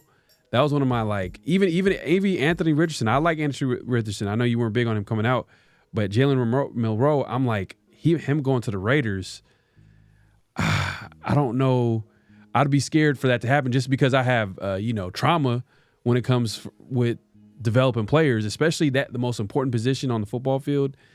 I think Jalen Monroe needs to go to a good situation for him to develop into the player that he should. I did this mock draft on Graf's channel, and even Stuart Schweigert was on the live too, and they kind of questioned me on how I drafted. But I think literally you guys should draft this way. You should. I'd be hard pressed to draft somebody like Shedeur and not draft another quarterback, because you're already banking on that he's going to be your guy, and you give no competition for him to feel like that his job is threatened. I hate that with any team that drafts that way. With how your situation is, I would say go get Curtis Rourke, right? And if Curtis Rourke is there, go get a proven guy that was at a smaller school that has nothing to lose. A guy that set records. And the first guy that comes to mind is Seth Hennigan from Memphis. Seth Hennigan is a badass quarterback. Nobody talks about Seth. He'll probably go in the 7th round or go undrafted. But I can tell you one thing, he's going to compete. And he'll threaten Curtis in practice. And he'll make him better. And maybe later on, Seth might be a starting quarterback somewhere else. Because of not only did I learn, but I can help a team win games. That should be the mindset, I think, for you guys, is like, get you a guy that has all the talent, but also put pressure on him by getting a Seth Hennigan. That's like, I don't give a shit that you're Curtis Rourke. I'm coming to take your job. You know? Facts. I think that's the if I was to start a team tomorrow, that would be my mentality. It's too much pressure going for the Cam Ward and Shedeur Sanders, and just like, well, we need to get a quarterback. Well, why not get two? Right. Why not? Right. You know? Nobody knows. Nobody has a crystal ball to say who's good. Nah, bro, see what we need to revamp that quarterback room. It's no question about it. Like we figured out that we've been figured it out, but the Raiders had to figure it out the hard way by Minshew's not the answer, and AOC is also not a long-term answer. So it is what it is. But we got more Dylan Gabriel.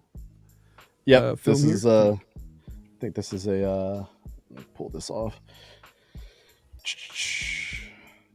So another Trips bunch set up here on the top of the screen. Will Stein likes to run this a lot at Oregon by having a single backfield. I had some guy on Twitter telling me that, like, how did I expect Shedeur to throw to the tight end and when he's running 11 personnel? Well, Bo Nix and Dylan Gabriel do it a ton. So it's not a formation that you just don't throw to tight ends. But so you're going to have, single backfield, Trips up on the top. And, of course, I always like even matchups because somebody can get open if you set a pick here, right? So Dylan Gabriel drops back. And this is even more difficult because what we consider to be front side for a lot of us, which would be this way for right-handed quarterbacks, this is his back side. Yeah. So that's something to keep in mind since he's left-handed. And he throws a heater. Now let's get to the other view. Now this was to Evan Stewart, transfer from Texas A&M. A couple things that I want to recognize here. Okay, he didn't get like an all-out pressure. His guys took and did their job right across the board. This is not what's impressive. The impressive part is the fact that his protection broke down. Jack Sawyer's on his ass. Got the whole offensive line to the right side. He obviously has a clear hole to run. Now, in any other case, if this was Justin Fields or somebody, they're probably going to take off, right? I mean, Jalen Milroe, he might score right there. Oh, yeah, he might score. But Dylan's trying to beat you with his arm. Stepped up in the pocket and delivered a good ball to Evan Stewart down here. It was a little low, but if I go back to the other view, what was impressive about this is the fact that he was kind of blanketed on one side. So as soon as he got open here, this guy was going to come down, this guy was going to come down and kind of smush him. So this needed to be low and this needed to be on the opposite side. So a lot of people, this would have been a bad throw, but this is the only way that he would have got this completion because you got too much underneath space and you have this guy over the top. You overthrow it, it's an interception. You underthrow it, it's an interception or a knockdown.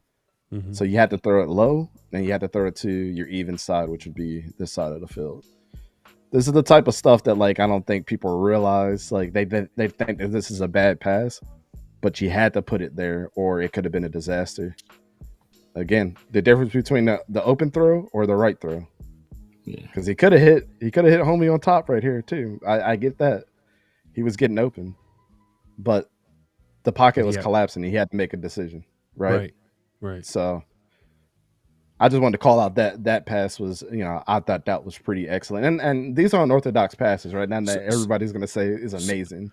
What I like what you're doing not to cut you off, but what I like what you're doing, when you're breaking down the film, you're kind of like breaking down the nuances of playing that quarterback position.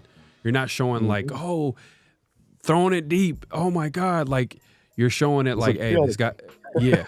It's like the attention to detail. You're like you said, you're kind of projecting how if they can play in the NFL level, because this is NFL play. Yep. Yeah. The difference between a first down and an interception, basically. Yeah. All right. So Jalen Milroe going through his progressions. Now, this is a simple, drag route right here. But this is the stuff that they say Jalen Milroe can't do with pressure in his face. And he puts it right in front of the receiver. Oh. But to me, this is impressive from him because he wasn't doing this. He would just take off. As soon as he felt the pressure right here, classic Jalen Milroe. I'm going to tell you which hole he's going to run into. Where's my telestration tool? Gone. Jalen Milroe from 2023 would have been gone, right? Man.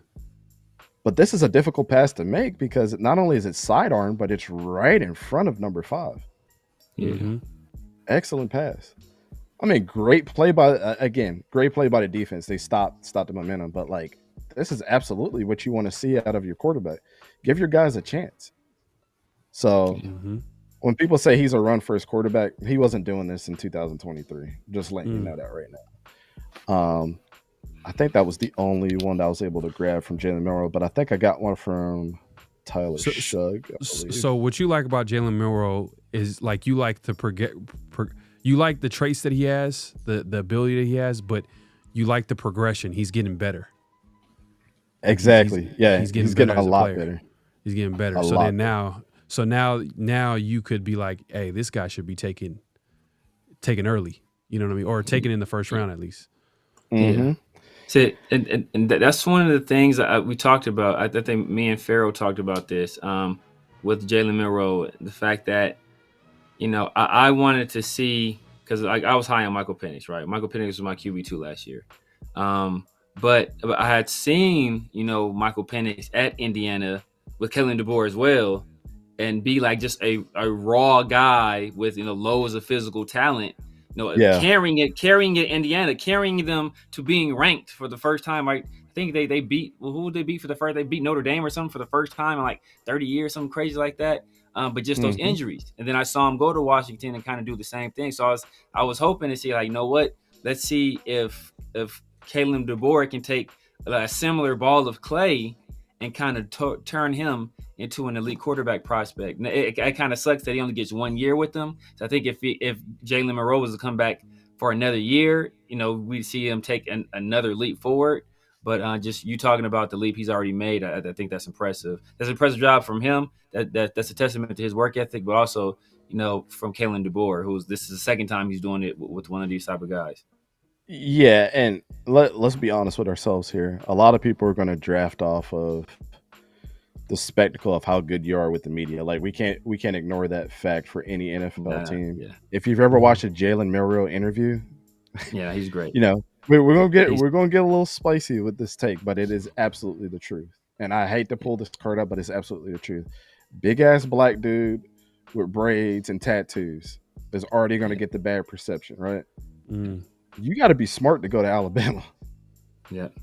You got to be smart to have stayed as long as he has at Alabama under all those quarterbacks and pick up for the next guy with Nick Saban last year and then get benched and have an incredible rest of your season when you come back in. And he never once batted an eye at that.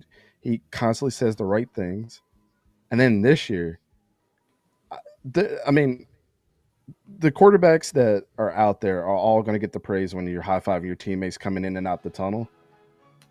But he's out there pregame talking to the fans. He's talking to other guys on the other team, just like kind of getting to know them just like personally. Like, yeah, a lot of people are probably frown on that, but like to me, it's just like you're a great dude. Like, I want nothing but success for that type of guy. But when the lights are the brightest, Jalen Milroe goes out there and he balls the F out too. So, but he's always gracious in defeat, and he's even more gracious when he wins too. He's a very He has that humility about him as well. So I think Jalen Milroe is kind of like the perfect package of a quarterback. And then what's even more impressive, like you guys were saying with Kalen DeBoer, his trajectory into like playing quarterback and being patient and not wanting to take that first run. Because whenever you run, you can fumble. But whenever you can pass and put it on the money, the only thing you got to worry about is a drop and not turning the ball over. Right. So I love that progression about Jalen Milroe this year. So what would you say, like coming out, like what if you're pairing him with the OC? Because right now the Raiders, for example, like they need to, that OC hire is going to be huge. That offensive coordinator. Let's just say AP comes back for another year, right? Which he should. You know what I mean? It's like he's only had one season, but even though he should come back, doesn't mean that he will. But let's say he does come back. That OC hire. What type of OC would you want to pair with a Jalen Milroe type of quarterback? I would honestly pair him with anybody that's had dealt with Jalen Hurts, Lamar Jackson at any point in time, guys like that, because they know what they're going to get with him, but they have to know that we can't stop the growth of what he's been learning with Kalen DeBoer. They have to support the development of that for him to have success in the NFL. So I think a lot of people like to turn quarterbacks like Jalen Hurts and he can run and make the play. We're not going to stop him from doing that. But you need somebody outside of like, I'll tell you who's the worst with this. Ron Rivera ruined Cam Newton's career. He did. I think Cam Newton is one of the all-time greats that we've seen in college, and I think he's better than what people give him credit for in the NFL. I absolutely do. Like, everybody knows that MVP season, nobody won him. Right. But if Ron Rivera wasn't his coach, and let's say John Harbaugh was, they would have won multiple Super Bowls. He needed somebody to tell him, stop running all the time, Cam. You have Steve Smith. You have Greg Olsen. Trust you guys a little bit more. We'll make this thing work. We'll get you a running back. We'll make this thing work. That's what Jalen Hurts needs, or Jalen Milroe needs. He needs somebody that's going to support him as a passer first, and then say, when it's time to be electric, turn the lights on, baby. Let's get it running when you got to. So as long as he doesn't go to a Ron Rivera type situation, he will be what Cam Newton could have been for a long time. I think that's his trajectory. Like, his ceiling is Cam Newton, but a little bit better. So let's just hope that Steichen gets fired and we pick him up as OC, and the rest will be history, man. Hey, Jalen Milroe is gonna be a Raider. Yeah, but I think the worst team for him to go to, the scariest team. There's actually two teams in mind. The first scenario is not going to happen, but I'm just saying how crazy this would be if he was a backup in Baltimore. Because they're going to develop him and then send him out, and he'll be great somewhere. Because Todd Monken is going to put his arm around that, and he's going to learn from Lamar Jackson. That would be a scary scenario. It'll almost be like the Eagles when they drafted Jalen Hurts. Yeah. But if Brock Purdy sucks this year, and Kyle Shanahan is oh my God, let's go get Jalen Hurts or Jalen Milroe, man, in 2 years, they're gonna be the best team for a long time. I mean, it'll be nasty work for a long time if they get Jalen Milroe, because they'll sit him behind Brock Purdy. Yeah, that'll be terrible. Yeah, that's the scariest situation in my opinion. So is this another Jalen Milroe? Yeah, that's the last one I got for you. So this Jalen Milroe, everybody knows that he could throw the 9 route, right? Like, yeah. But the reason why this was impressive is I've seen Jalen Milroe arc this ball to the sideline and it get intercepted while this guy is taking outside leverage on him, right? The receiver's going to take the outside leverage and push him out. But number 3 is trying to get inside. He already beat the safety. Let me pull this out. So he already beat the safety here. The difference between what he would do last year is like, obviously the corner is trying to get him from from the back, pause. But trying to get him covered from the back because he's so used to him throwing this way on the field. That but this is what Jalen Milroe liked to do was throw here, which is not bad, whatever. But as soon as I'm seeing my guy parallel or corner parallel, I used to teach my quarterbacks this too. As soon as you see him get parallel, it's going to be easy for him to get outside leverage and beat you there. Mm-hmm. He put the ball right inside. Now, if he would have led this a little bit more, it probably could have been a touchdown. But this guy's 10 yards away. He's not catching up. So, but I like the fact that he put it inside while the corner is parallel with him, trying to get outside leverage at the time. This is Kalen DeBoer shit right here, to be honest with you. Split the two guys and give your guy a chance to get an open space. Because we've seen this happen time and time again in the NFL, right? Guy could get the ball here, and what's he doing? Beating everybody this way. It's not usually vertical. We've seen the wide receivers do this and eliminate this guy and eliminate this guy, and this guy's already got outside leverage. He's not catching up to you, right?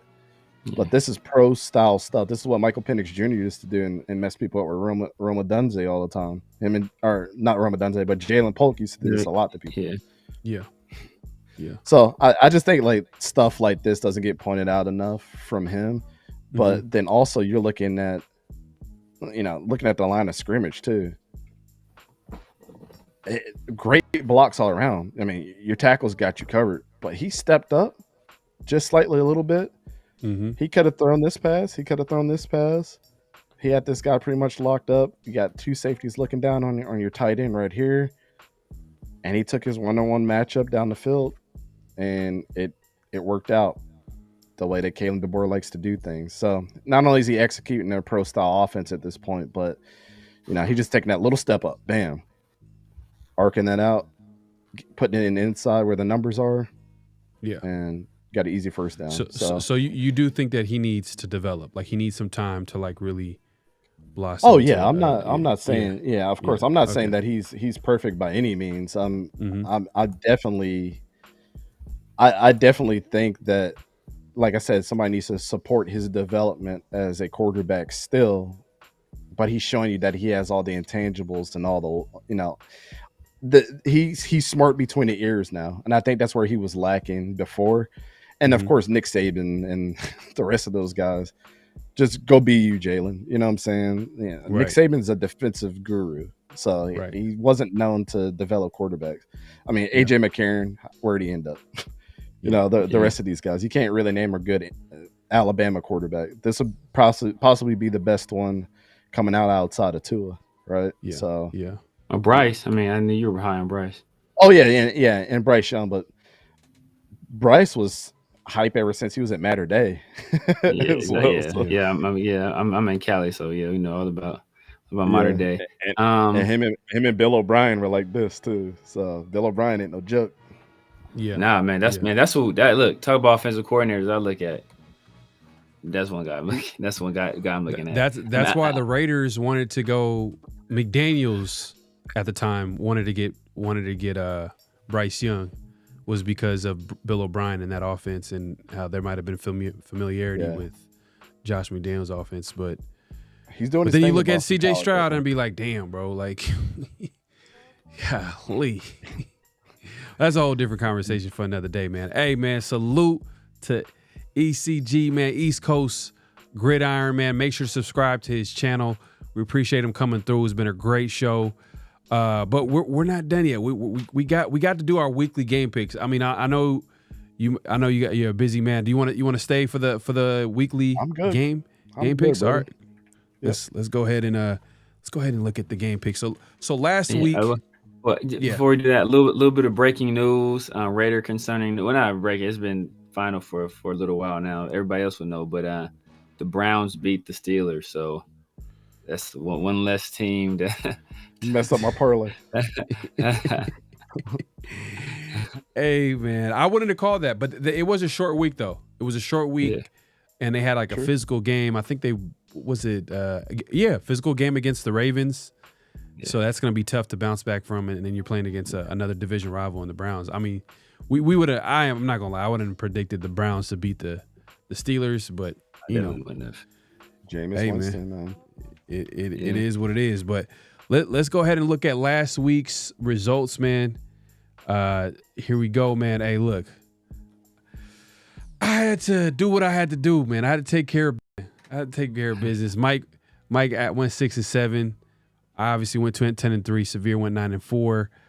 The overall season total of the weekly game picks, Mike's 56-38. I'm 59-35. Hey, I got up one game, man. Last week I was 6 games away, 5 games. I had a terrible start, by the way.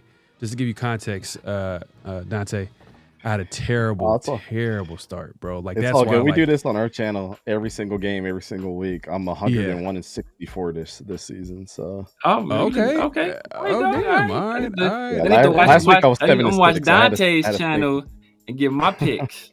Yeah. So we started late. Like, I think after like week 3 or something like that, we were like, oh wait, we said we're gonna do this, and we should. So we just ended up starting it in. I think later than that. I think it was late. We're both 500, man. Not a lot of people are putting their records out, so you know. Hey man, I respect that for sure. We got to, but yeah, Severe is leading the way with 64-30. Man, look, it's a long season. We still got some season left, bro. And by the way, this is for a hat. It's for a hat. That's the wager. You know what I mean? Yeah, so not too bad. So we got to make it interesting, a little competitive, friendly wager, 7-3. But yeah, man, let's take a look at the game picks, and we'll take your tally, and we're gonna show it in the next show too. We'll show it on the next show. Yeah. Let's go ahead and we go ahead and share this real quick. Boom, bada bing. All right, here we go. So we got. Hold on, let me see. All right. So first game we got here is the Chiefs and Panthers, man. This is the game of the week right here. Yeah, Chiefs by a long shot. They just came off a tough loss to the Bills, who Josh Allen is actually 4-1 against the Chiefs in the regular season, but his record don't look too good in the playoffs. Yeah. But if you don't think that Patrick Mahomes is going to respond back and beat the brakes off the Panthers, like, you know, no slight to Bryce Young and what they're trying to accomplish there. At least they're not the worst team in the NFL at this point, but like, it might be Jaguars, Detroit all over again this week for them. Yeah. And they're coming off a tough loss against probably a team they're going to see in the playoffs in the Bills. That's like their rival. You know what I mean? Like, that's the team every time. Yeah. And I know. Yeah, that's going to be something that we got to keep an eye on. But yeah, I think Mike went with the. I think he went with the Chiefs for sure. Went with the Chiefs. Yeah, I hope so. I'm going with the Chiefs. I'm not gonna explain this. And Severe, who you got? Yeah, I'm going with the Chiefs, man. You're not going to upset? Come on, man. Come on, Doc. This dude trying to 7-3/8. That's what I'm going with. That's funny. Hope you're good with fractions. All right, man. We got Vikings, Bears. Who you got, ECG? Vikings, Bears. I'm actually going to surprise you with this one. I'm going to go with the Bears. The Bears. I think with the OC change that they had, Caleb Williams actually last week looked really, really good, despite their loss to the Packers. But it was 2019, and he was a big, big part of the reason why they were up in that game. DeAndre Swift starting to feel a little bit more comfortable there. Roma Dunze actually had a pretty decent game too, so you're starting to see him, but like 7.5 yards a pass for him, which was, I believe, his season high so far. But as long as they can eliminate the sacks that he tends to get, and Minnesota, they are kind of like on a downward trajectory. They're kind of taking a little back seat, even though their record doesn't really indicate that. But they've been struggling here lately. This is the best time for them to strike. And, of course, picking a divisional game is always a little rough because it could end up different ways. But 4-6 for the Bears so far this year is kind of surprising. They've been playing like a 1-win team. But I think the Vikings take a loss here. Another close game. It might be reminiscent of the Packers-Bears game. they win by 1 point. So okay. Well, it's interesting though. Are you not buying into the veterans? Not really a fan of Caleb Williams, and kind of calling for the backup. Forgetting his name, Tyson Badgett. Yeah, to start, because that was a storyline going into that whole week. That like there was a little bit of back and forth, and even I think our flag on a play. If you watch 50-50 show, flag on a play, we had DJ Moore kind of like walking off the field and kind of bumping into Caleb Williams after getting up from an injury, not even acknowledging like, "Hey, you good?" Like he just bumped into him like, "Oh, you're there? Oh yeah, okay, whatever." You know what I'm saying? Like it seemed like I mean, I don't read too much into that stuff. I mean, like, frustrations are high. I'm not, and DJ Moore has been known to kind of do this. I mean, he's kind of like, he's one of my favorite receivers in the league, but let's be honest, he was kind of like this with the Panthers when they were losing too. But I mean, I think somebody like Keenan Allen has to come in that room and really get these guys straight. Like, okay. We're losing. I get it. We got a rookie quarterback. We got to make this dude look good, or else we're going to get overshadowed every week by a rookie in Roma Dunze too, and he's going to get a lot more comfortable with him, and we're not going to be here next year. So I don't mind the frustrations being high. I mean, let them know that you're a little frustrated, but let's be honest. DJ Moore expects to get 15 targets a game, and that's not going to happen when your wide receiver room is like actually pretty talented across the board. Very talented, yeah. Mm-hmm. Yeah. I don't mind that. I don't read too much into that. I expect them to be humans and not everybody have the same, the same personality across the board. That's kind of naive for us to think that. Yeah, I got you. Well, Mike would end up going with the Vikings. I'm going with the Vikings, man. You mentioned earlier the defensive coordinator over there with the Vikings, bro. He's doing his thing right there. He got the defense rolling, and I feel like he's a perfect type of defensive coordinator to go against a rookie quarterback, throwing all those blitzes, kind of putting him on the spot. So I know he's played better as of late, but I'm going Vikings, bro. I got to roll with the better team here.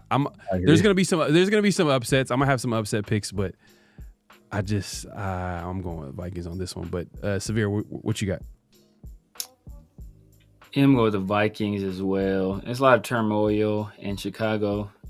Basically, Eberflus coaching for his job. I think he's kind of acting out of desperation right now. And when you start doing stuff like that, it's kind of downhill from there. So I'm gonna go with Kevin O'Connell, good offensive mind. Brian Flores, good defensive mind, and they have loads of talent on both sides of the ball. So I'm going with the Vikings. Here we go. So we got the Titans and Texans. Another game of the week, man. We got trash matchups, my God. Yeah, Titans and Texans are interesting. Again, we're starting to get into those divisional matchups that are kind of stinkers, but actually will determine a future of one team, right? Could knock a team out of contention in the Texans and make them look weaker than they actually are. But I'm going with Houston. I think Nico Collins being back is actually a huge plus. I said this kid was generational as long as he was going to stay healthy. In the draft that he came out, which was Derek Stingley Jr., he should have had 5 picks in that last game, to be honest. And I think this kid's going to be on the jug machine all week long, shoring up them hands, because you got Will Levis back there, and he's Derek Stingley might get 3 of those picks back he should have got last week against them. I actually kind of seeing this be a blowout. Like Houston's playing at home too. I think this is going to be like 35-7 or something like that. I think they're going to stump a mud hole in them.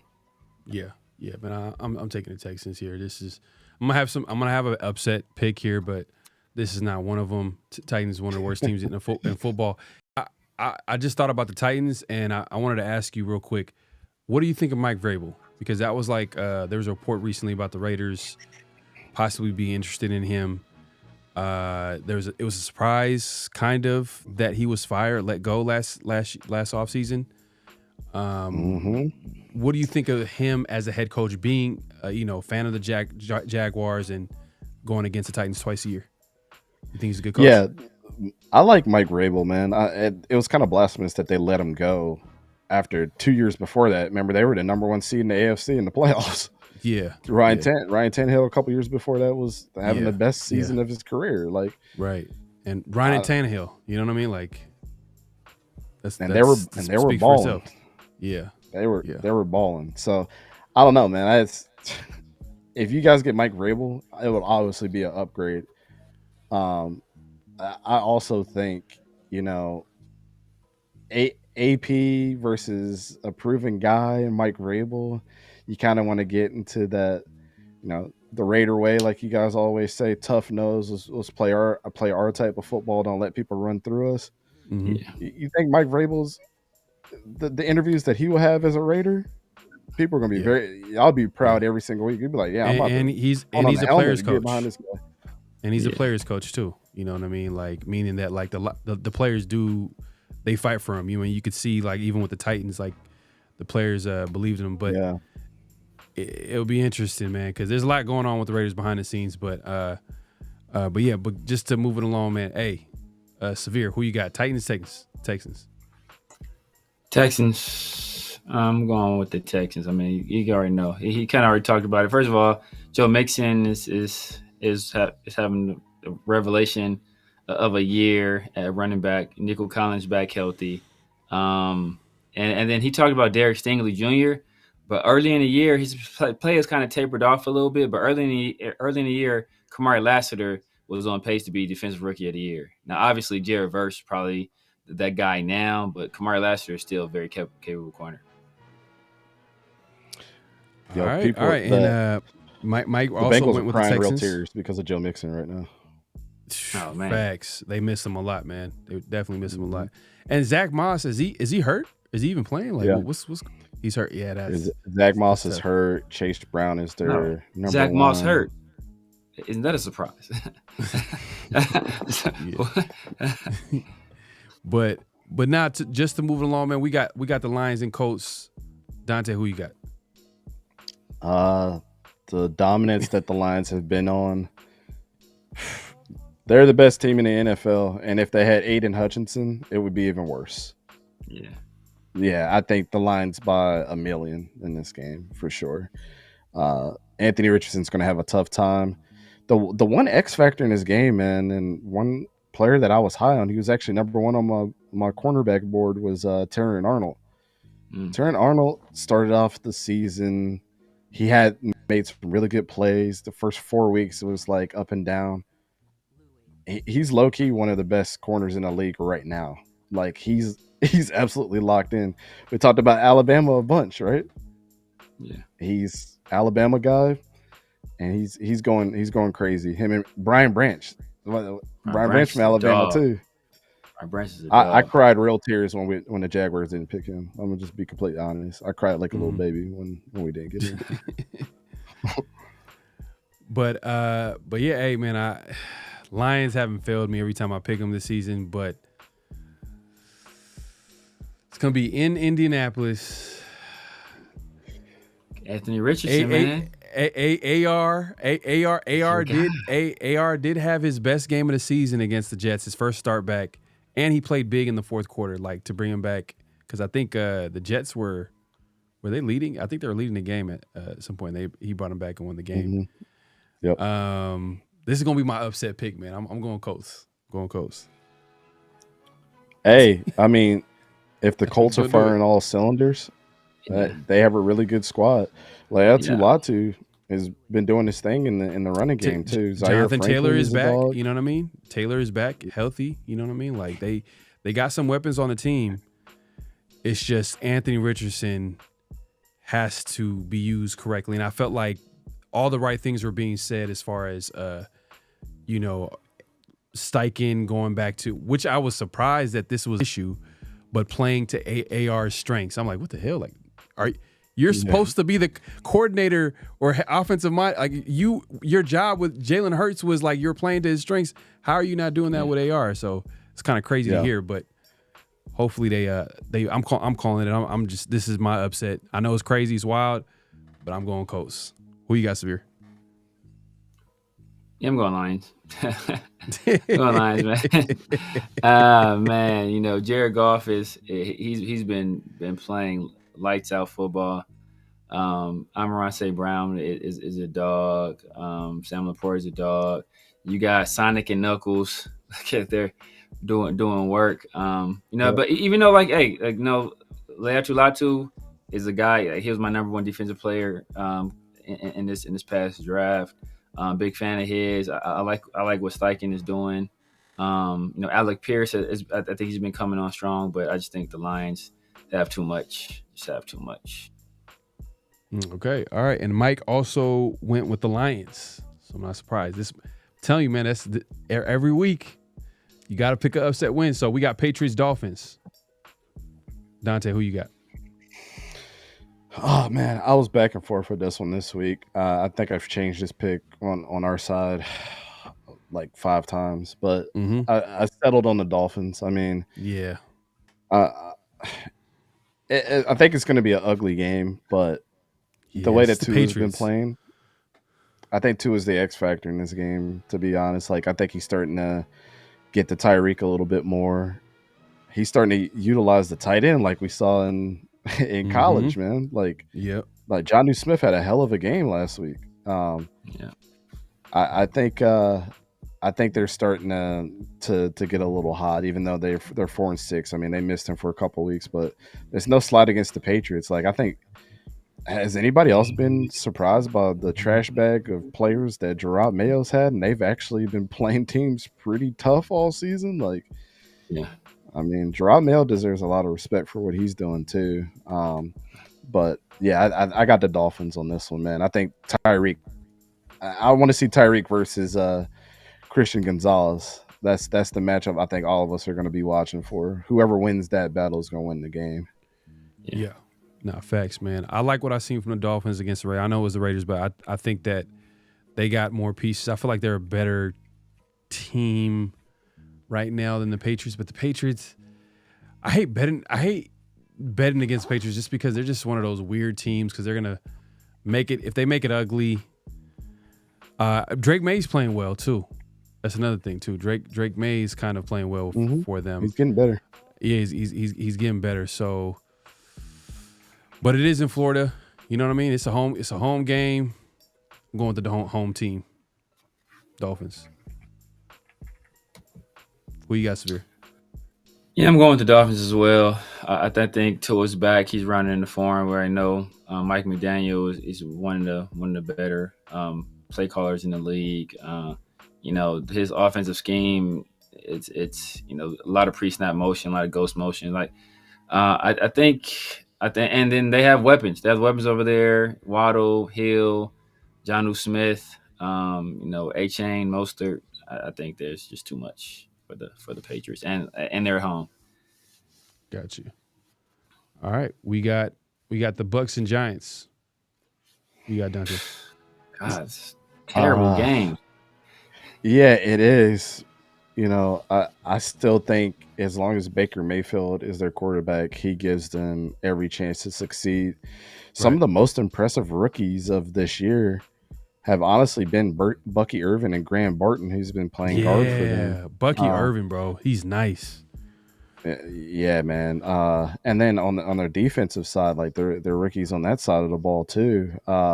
Shout out to our guy that we interviewed, Tyke Smith at safety. He's been battling some injuries, but when he's been in there, he's been a great compliment to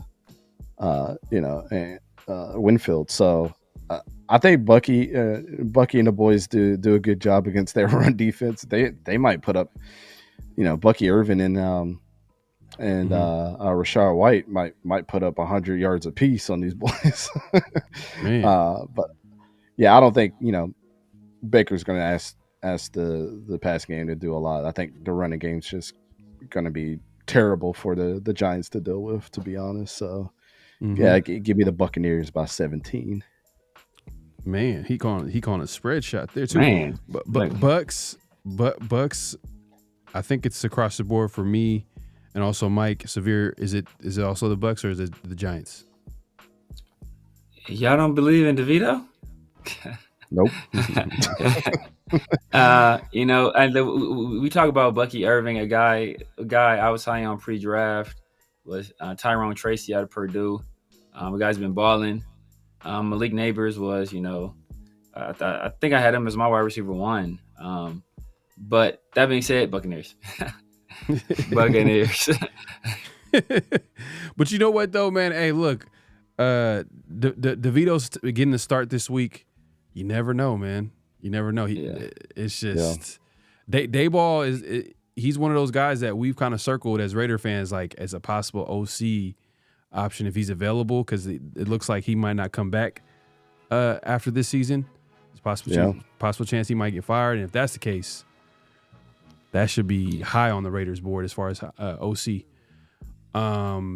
That being said, the Bucs, bro. It's just the Giants is just not every time team. you think they're down, they come out with a win. It's crazy.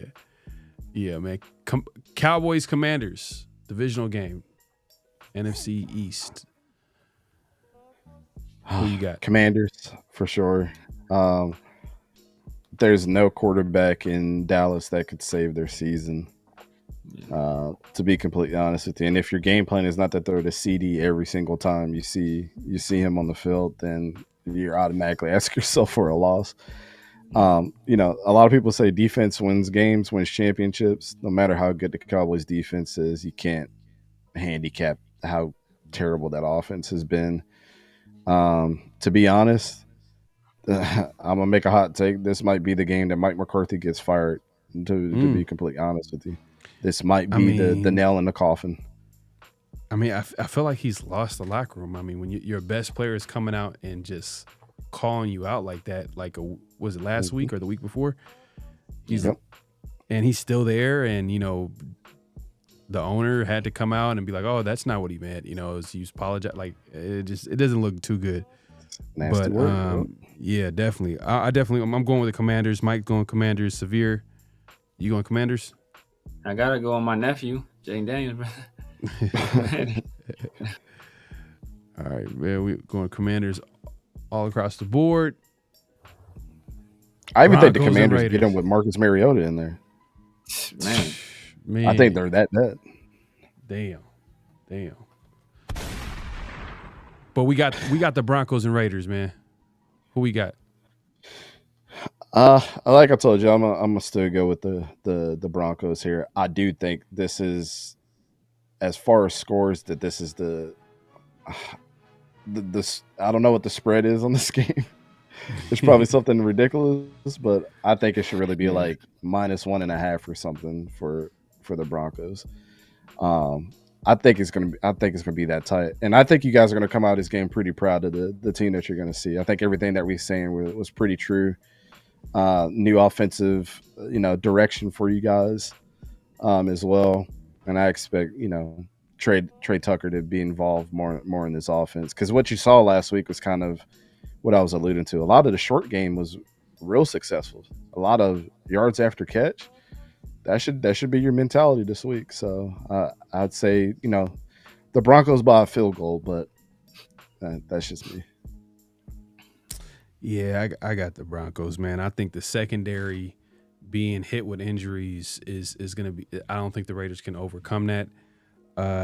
And right now we don't even know who the starting running back is going into the game, and we're going against you. You talked about this earlier. Front seven, as talented they are. And we don't know who the starting running back is. Offensive line has been an issue all season with inconsistency. Has it gotten better? It has. I mean, Colton Miller has gotten better. He's played better.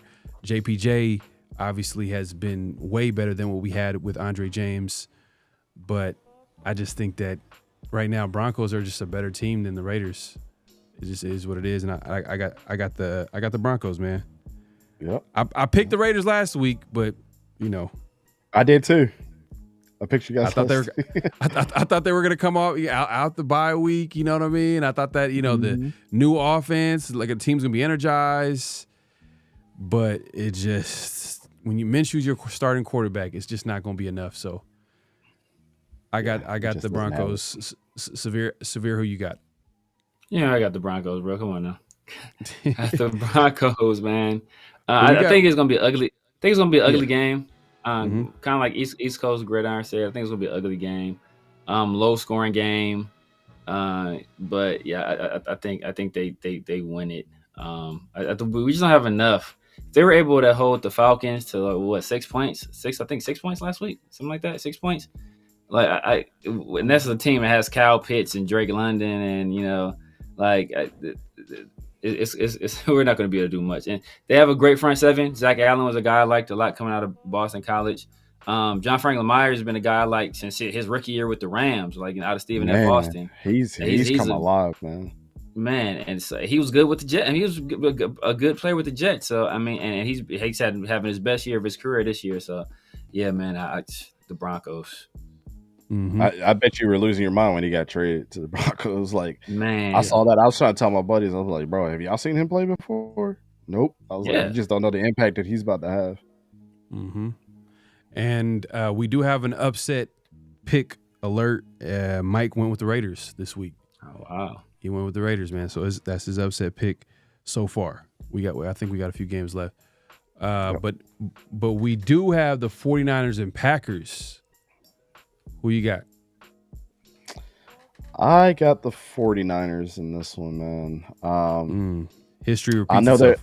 I know that they're depleted, but the most suspect quarterback in the league right now that's not named Trevor Lawrence is named Jordan Love. Wow. He's thrown a pick in every single game that he's been back. And he's damn near losing them games that they probably should be winning. Also, I think this defense is severely missing Jair Alexander. I mean, he just aggravated, I think, his PCL again. He was supposed to be back, and then in practice this week, he aggravated that. So I know they're 7-3, but Christian McCaffrey and the boys, what they got still there that's healthy, I think still is better than what the Packers have right now. So 49ers. All right. Man. 49ers have had the Packers number for I don't know for how long, man. They just every time the Niners play the Packers, I feel like the Niners always win. Whether it's playoff game, regular season game, Aaron Rodgers the quarterback, it doesn't matter. That being said, this is not the same 49ers team that we've seen in the past. Brock Purdy is looking like I don't know, man. I don't know if he's the answer. I mean, if they dealt with injuries, I'll give him that. But I just feel like I think he's hurt. You think he's hurt? And they're not disclosing it. Yeah, bro. I do, but that's just me. He just doesn't look the same. Something about his throw motion is just weird. It's weird. Okay. Yeah, because he just doesn't look the same. Like he doesn't look like he's the same player he was last year. And that's just been the theme of the team, the 49ers team. They've been hurt. They've dealt with injuries. And I'm going with the Packers. Packers in Green Bay. Who you got? Severe. Yeah, I'm going to go with the 49ers as well. I think Christian McCaffrey, I think this is going to be his third game back. So I think he should be running into form. Ricky Pearsall, I think he's going to be getting up to speed. Deebo Samuel's back. I think George Kittle is going to be back as well. And as you said, the 49ers have just had the Packers number. Malik Willis 2-0 as Packers starting quarterback, by the way. Yeah. So I'm gonna go with the 49ers. Even though I think Nick Bosa may be out, but I'm still going with the 49ers. All right, let's see who Mike went with. I think he went with the 49ers. Okay, I guess this is going to be my upset pick. So second upset pick already. Let's go. All right, we got Cardinals Seahawks. This is actually a tough game. Matchup. Yeah, interesting matchup. Who you got? Yeah, Arizona is actually number one in this division, believe it or not. Which whenever you've seen that in the last 15 years. Hey, I made a hot take, man. A couple of weeks ago, I said the NFC West is still the best division of football until proven otherwise, just by their track record. How many times have we seen a team in the NFC Championship or the Super Bowl in the last 15 years that came out of this division? They're competitive, and even when the Cardinals are bad, they're still not the worst team in the NFL. You know, Right. So I with that being said, I know the Seahawks just came off of a win against the 49ers, which Geno Smith does not do well against the 49ers. I think they carried that upward trajectory, and I think that was a good confidence boost for him. It looks like DK Metcalf is possibly going to be back this week as well. Kenneth Walker is looking more healthy than he has been. So Metcalf didn't play last week? Yeah, he's been battling an injury. I think he's back like fully healthy because they had him on the injury report as fully cleared to play. I think they thought he was going to be out. Okay. But yeah, I got the Seahawks on this one, man. So, all right. Guess you could call that an upset because they got the worst record in the Cardinals. We'll see. We call it upset when I mean what we traditionally call an upset on the show is when everybody picks the other team and you're the only one that picked the team, pretty much. Oh, okay, I got you. Yeah. But I'm actually gonna go with the Cardinals, man. Kyle Murray might be playing his best football that I've seen him play. Like I was watching him play against the Jets the other week. I'm like, man, this dude he's playing well, man. Like, it looks like he's matured. We don't hear that. We don't hear is Kyle Murray gonna be studying game film and you know what I mean? All that talk with him and his immaturity at that position. I think Kyle Murray. I think he's the best player. Is he gonna? I think he might be the best player on the field against the Cardinals and Seahawks, possibly. I mean, who do you got out that might be better? Yeah, I think. Devon Witherspoon, I guess, would be. Yeah. Devon Witherspoon. Yeah, they got. There's a dog. Yeah, He's a dog, but he's a dog. There's some talented players. I got the Cardinals, man. I got the Cardinals. Who you got, Severe? I'm going with the Cardinals as well, man. You know, Kyler Murray has been, like you guys said, he's been playing some really good football this year. You know, Connor has been running the ball. It's like tough, rugged runner. I think they've won like 5 games in a row, something like that. Marvin Harrison is starting to pick it up a little bit. I really like Trey McBride. And I just think that, you know, like the Seahawks coming off of that win against the 49ers, that was kind of an emotional high. And I think they'll come back down to earth this week. And, you know, the Cardinals, they're looking to prove that they are serious contenders to win the NFC West. So go with the Cardinals. And, you know, and Kyler Murray just had that great viral moment while he's out eating pizza with some foreign guy that everybody's in love with right now. So, you know, everybody loves that video. The guy had no idea who he was. I guess he's beating the Call of Duty curse right now because Call of Duty came out a couple of weeks ago and he's been having the best 4-game streak since the game's been out. So that's funny. I guess we can hang that up now. That's funny. So we got the Eagles and Rams. Who you got?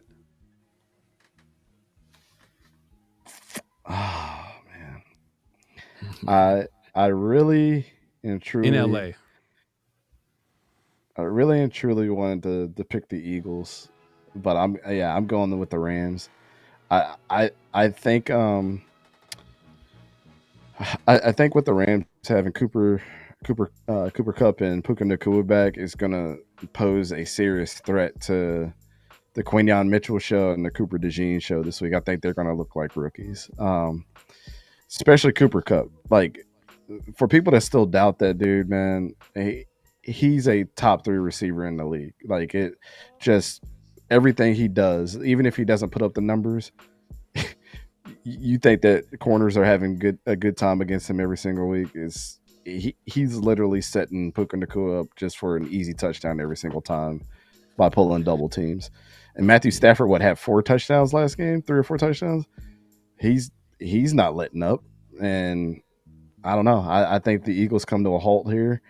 And you have Jared Verse and Braden Fisk and Byron Young from Tennessee. Yeah, the good Byron Young. We call him the good Byron Young. Yeah, I have so many stories about him from the Senior Bowl, man. Like, he's a stud. He looks like a superhero. Yeah, no, facts. Yeah, I think they're really good. They're going to be able to stop, at least slow down Saquon for a little bit, where he's not an X factor in this game like he has been. Yeah, he definitely ain't going to be doing backward hurdles on the Rams this week. So we'll see what happens. But I think it's a close game. But the Rams pull it out with some Cooper Kupp magic at the end. Yeah, this is a tough game now that I think about it a little bit more, just because, like you just mentioned, like the health of some of the weapons that Stafford, who is a top 15 quarterback, top 15, top 10, whatever you want to. He's a solid quarterback, and now you pair him with one of the best offensive minds in football, Sean McVay, and you got the weapons that they have. Oh man, but the Eagles have been rolling with Saquon. Oh man. Can't rain all the time. It's a West Coast game too. So just like the East Coast for West Coast teams could be a tough game for them. An East Coast team coming to West Coast could be it's tough for them. Sunday night game too. So. Yeah, Sunday night. Better quarterback. Oh, man, this is tough. I'm staying with the Eagles, man. I'm going with the Eagles. Go with the Eagles.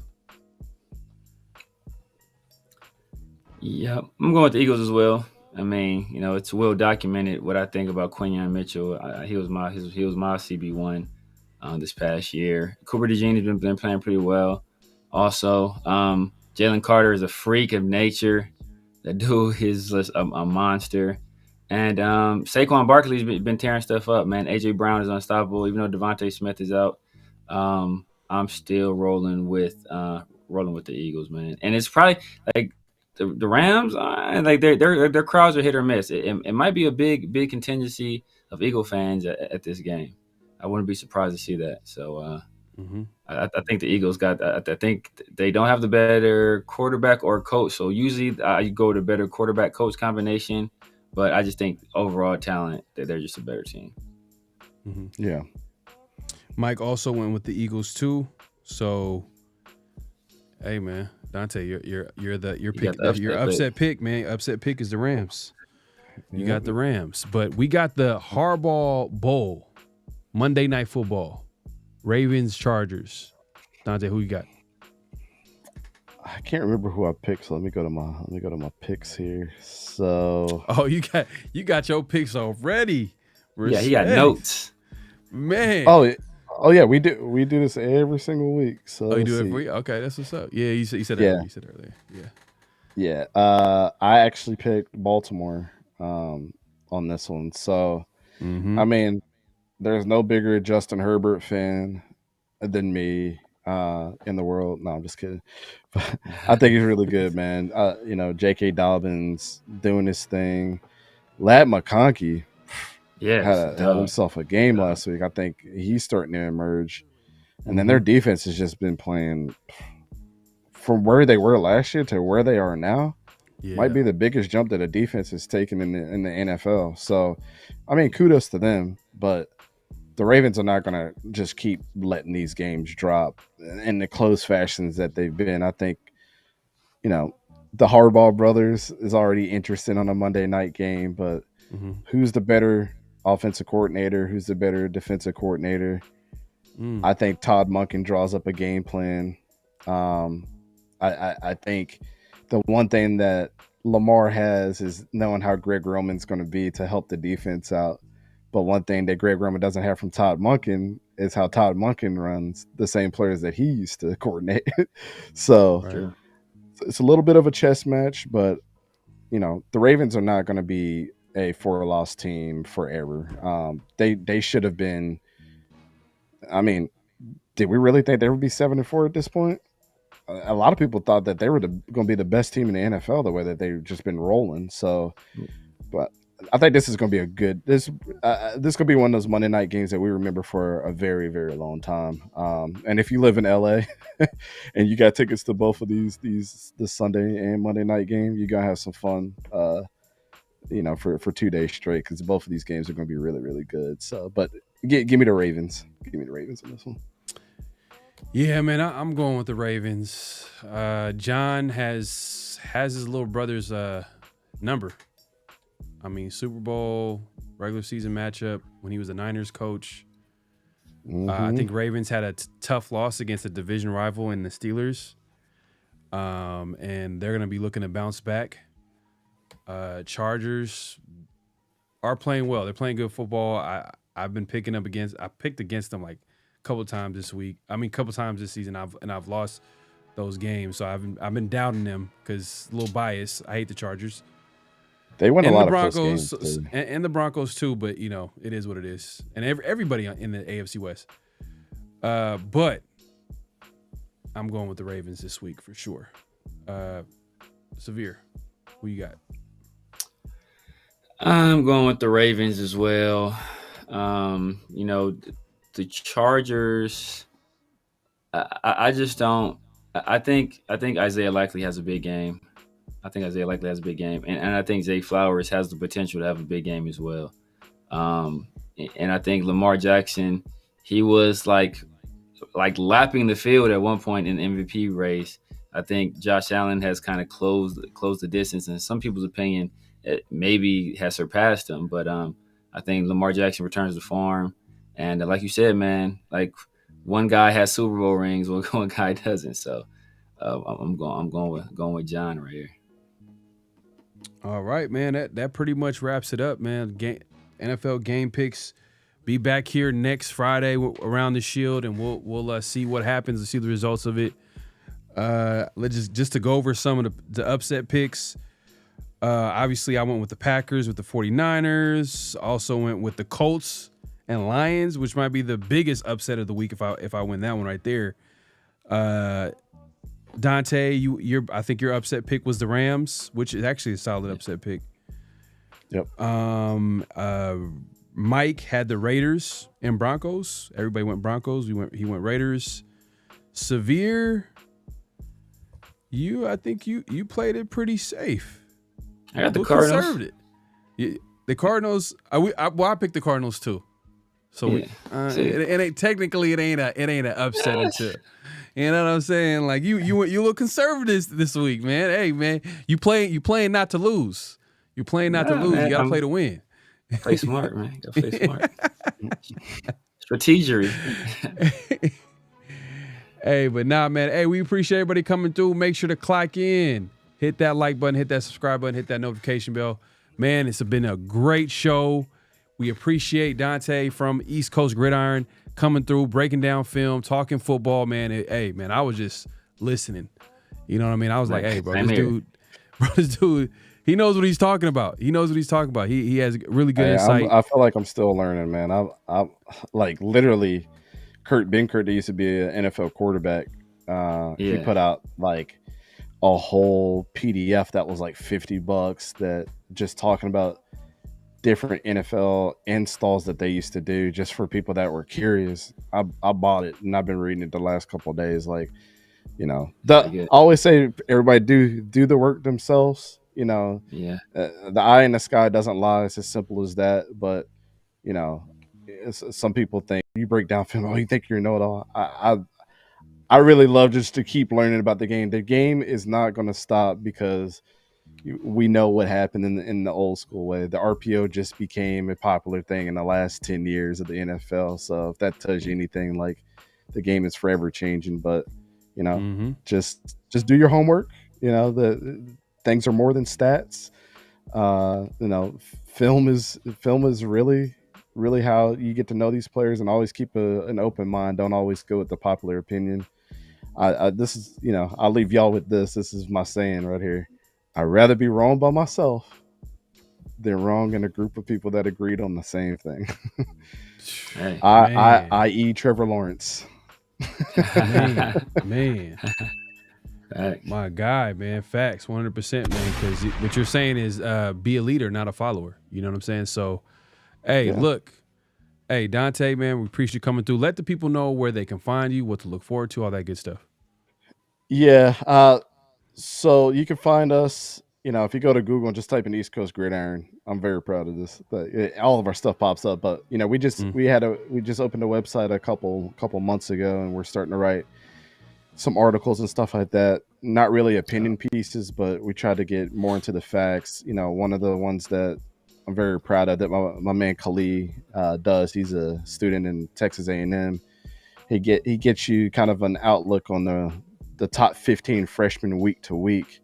My guy Don, we call him the stats guru. He does articles on like the history and stats of like certain things. Like he had one of just like Joe Flacco's career thus far and kind of like his journey. So I don't like to think of us as like those opinion pieces that you see on Twitter and everybody's like arguing about it. It's more so let's give you guys something interesting to read about week to week.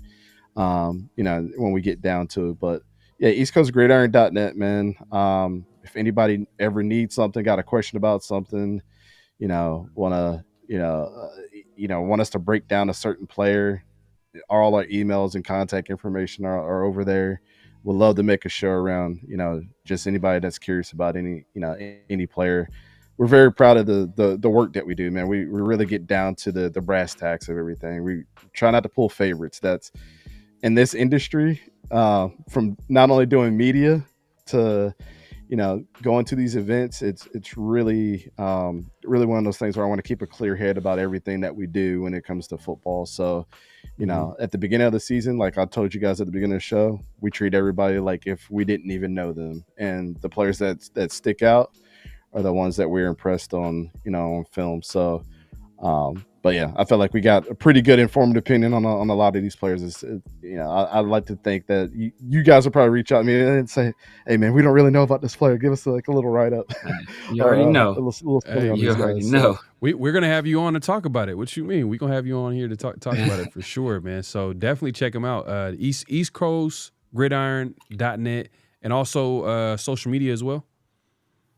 Yeah, everything is ECG_FB for football. So on everything, Twitter, Instagram, Facebook, all that stuff. So let me fix that real quick, man. I didn't even put East Coast Gridiron. My bad, bro. Oh, it's all good. It'll still pop up. You look that up too. It'll still pop up. Okay. Hey, there you go. All right, never mind. It's gonna pop up no matter what. Hey, that's how the algorithm works, man. You keep doing work, your stuff's gonna pop up. Yeah, man. But man, salute to you, man. Appreciate you coming through. Severe, let the people know where they can find you, what to look forward to, all that good stuff. Guys know what it is, man. At the Severe Raider, IG, YouTube, X, Snapchat, TikTok, all social medias. Every Tuesday night, 50/50 show. Make sure y'all get some of that merch. And then I do a show with my boys over there from Protect the Shield and 805 as well. And then of course, look, we got Pharaoh modeling some of our winter wear right now. And and then every Friday, man, around the Shield, man. So hey, man, make sure y'all check out our boy East Coast Gridiron, man. He's been very generous with his time, man. He is on the East Coast, and right now it is late, or technically early in the mug on the East Coast, man. So it's much appreciated. Yeah, I'm about to go watch the game back that I missed today. I'm a football nut, bro. Student of the game, bro. Student of the game for sure. And look, we do this every week, man. Just like Severe said, around the Shield every Fridays we drop an episode. Obviously, 50/50 show. Me and Severe do it every Tuesday evenings. Around the Shield usually with Mike. Mike's gonna be back soon. But we appreciate special guest Dante coming through from East Coast Gridiron, and hopefully we'll have you back again, man, to break down some film, because there's gonna be like I told Severe, I got you. Hey, man, appreciate it, man, because there's gonna be a lot to talk about this offseason, especially with the Raiders possibly finally getting their franchise QB maybe in this draft. You know what I mean? And definitely, if you guys are just joining us, man, make sure to watch the replay, man. Hey, East Coast, man, he has some hot takes on his top 5 QBs coming out in the draft, and also is talking about that this QB draft is better than the previous QB draft where 6 quarterbacks were taken in the first 12 picks, which is interesting. You got to watch the replay, check them out. But yeah, definitely check out Dante all over social media. I keep saying East Coast Gridiron, but it's really something else. It's EastCoastGridiron.net. Just go find them on there. We're definitely gonna be checking out the articles and everything, all that good stuff, man. But yeah, man, it's been a great show. Any last thoughts before we head out of here? Yeah, man, I need a Tyler Shuck breakdown now, man. I need a. He was really high on that guy. I need some of that tape. It's funny that you say that because there's if there's a playlist that I encourage everybody to check out just to kind of get, we do our opinion pieces and everything every single week, but there is a series that I'm super proud of that we do that nobody's doing on YouTube. It's called Sliders. Every single year I go and I pull out some players that I feel very, very strong about, and I give you a little bit of history on them. I give you film breakdown, and then after I bring up a category of what that position is and how I score them. So I call it sliders because you can actually see a slider like on Madden, how you can slide the sliders for different things. And you kind of get like an in-depth look at them without having to know everything about like film breakdowns and things like that. I give you enough to where you come out and feel like, okay, I'm a little bit of an expert on this player now. So Tyler Shuck would be my first one that I do. He's already declared for the draft, so I can start pulling some stuff on him pretty early. So, but yeah, it's a playlist called Sliders. Go watch that, and then I'll be doing a draft guide this year as well. So a whole PDF write-up of all our players, even the ones outside of Sliders. So it'll be a lot of work. You're gonna put plus a lot of work. Traveling to do media, so this is gonna be a fun year. there you go, man. Also, I forgot to mention, make sure to check us out Around the Shield all over social media, mostly Twitter, as they like to call it, X these days, and IG Around the Shield for Raider memes, Raider news, anything Raider related. We got it on Around the Shield. And yeah, man, like I said, great show. Make sure to clack in. At this point, clack out. Hit that like button, hit that subscribe button, hit that notification bell. Man, great show. We'll see y'all. We'll see y'all next week, man. Thanks for having me, man. Yep. Just win, baby. Hello? You play to win the game. You don't play to just play it.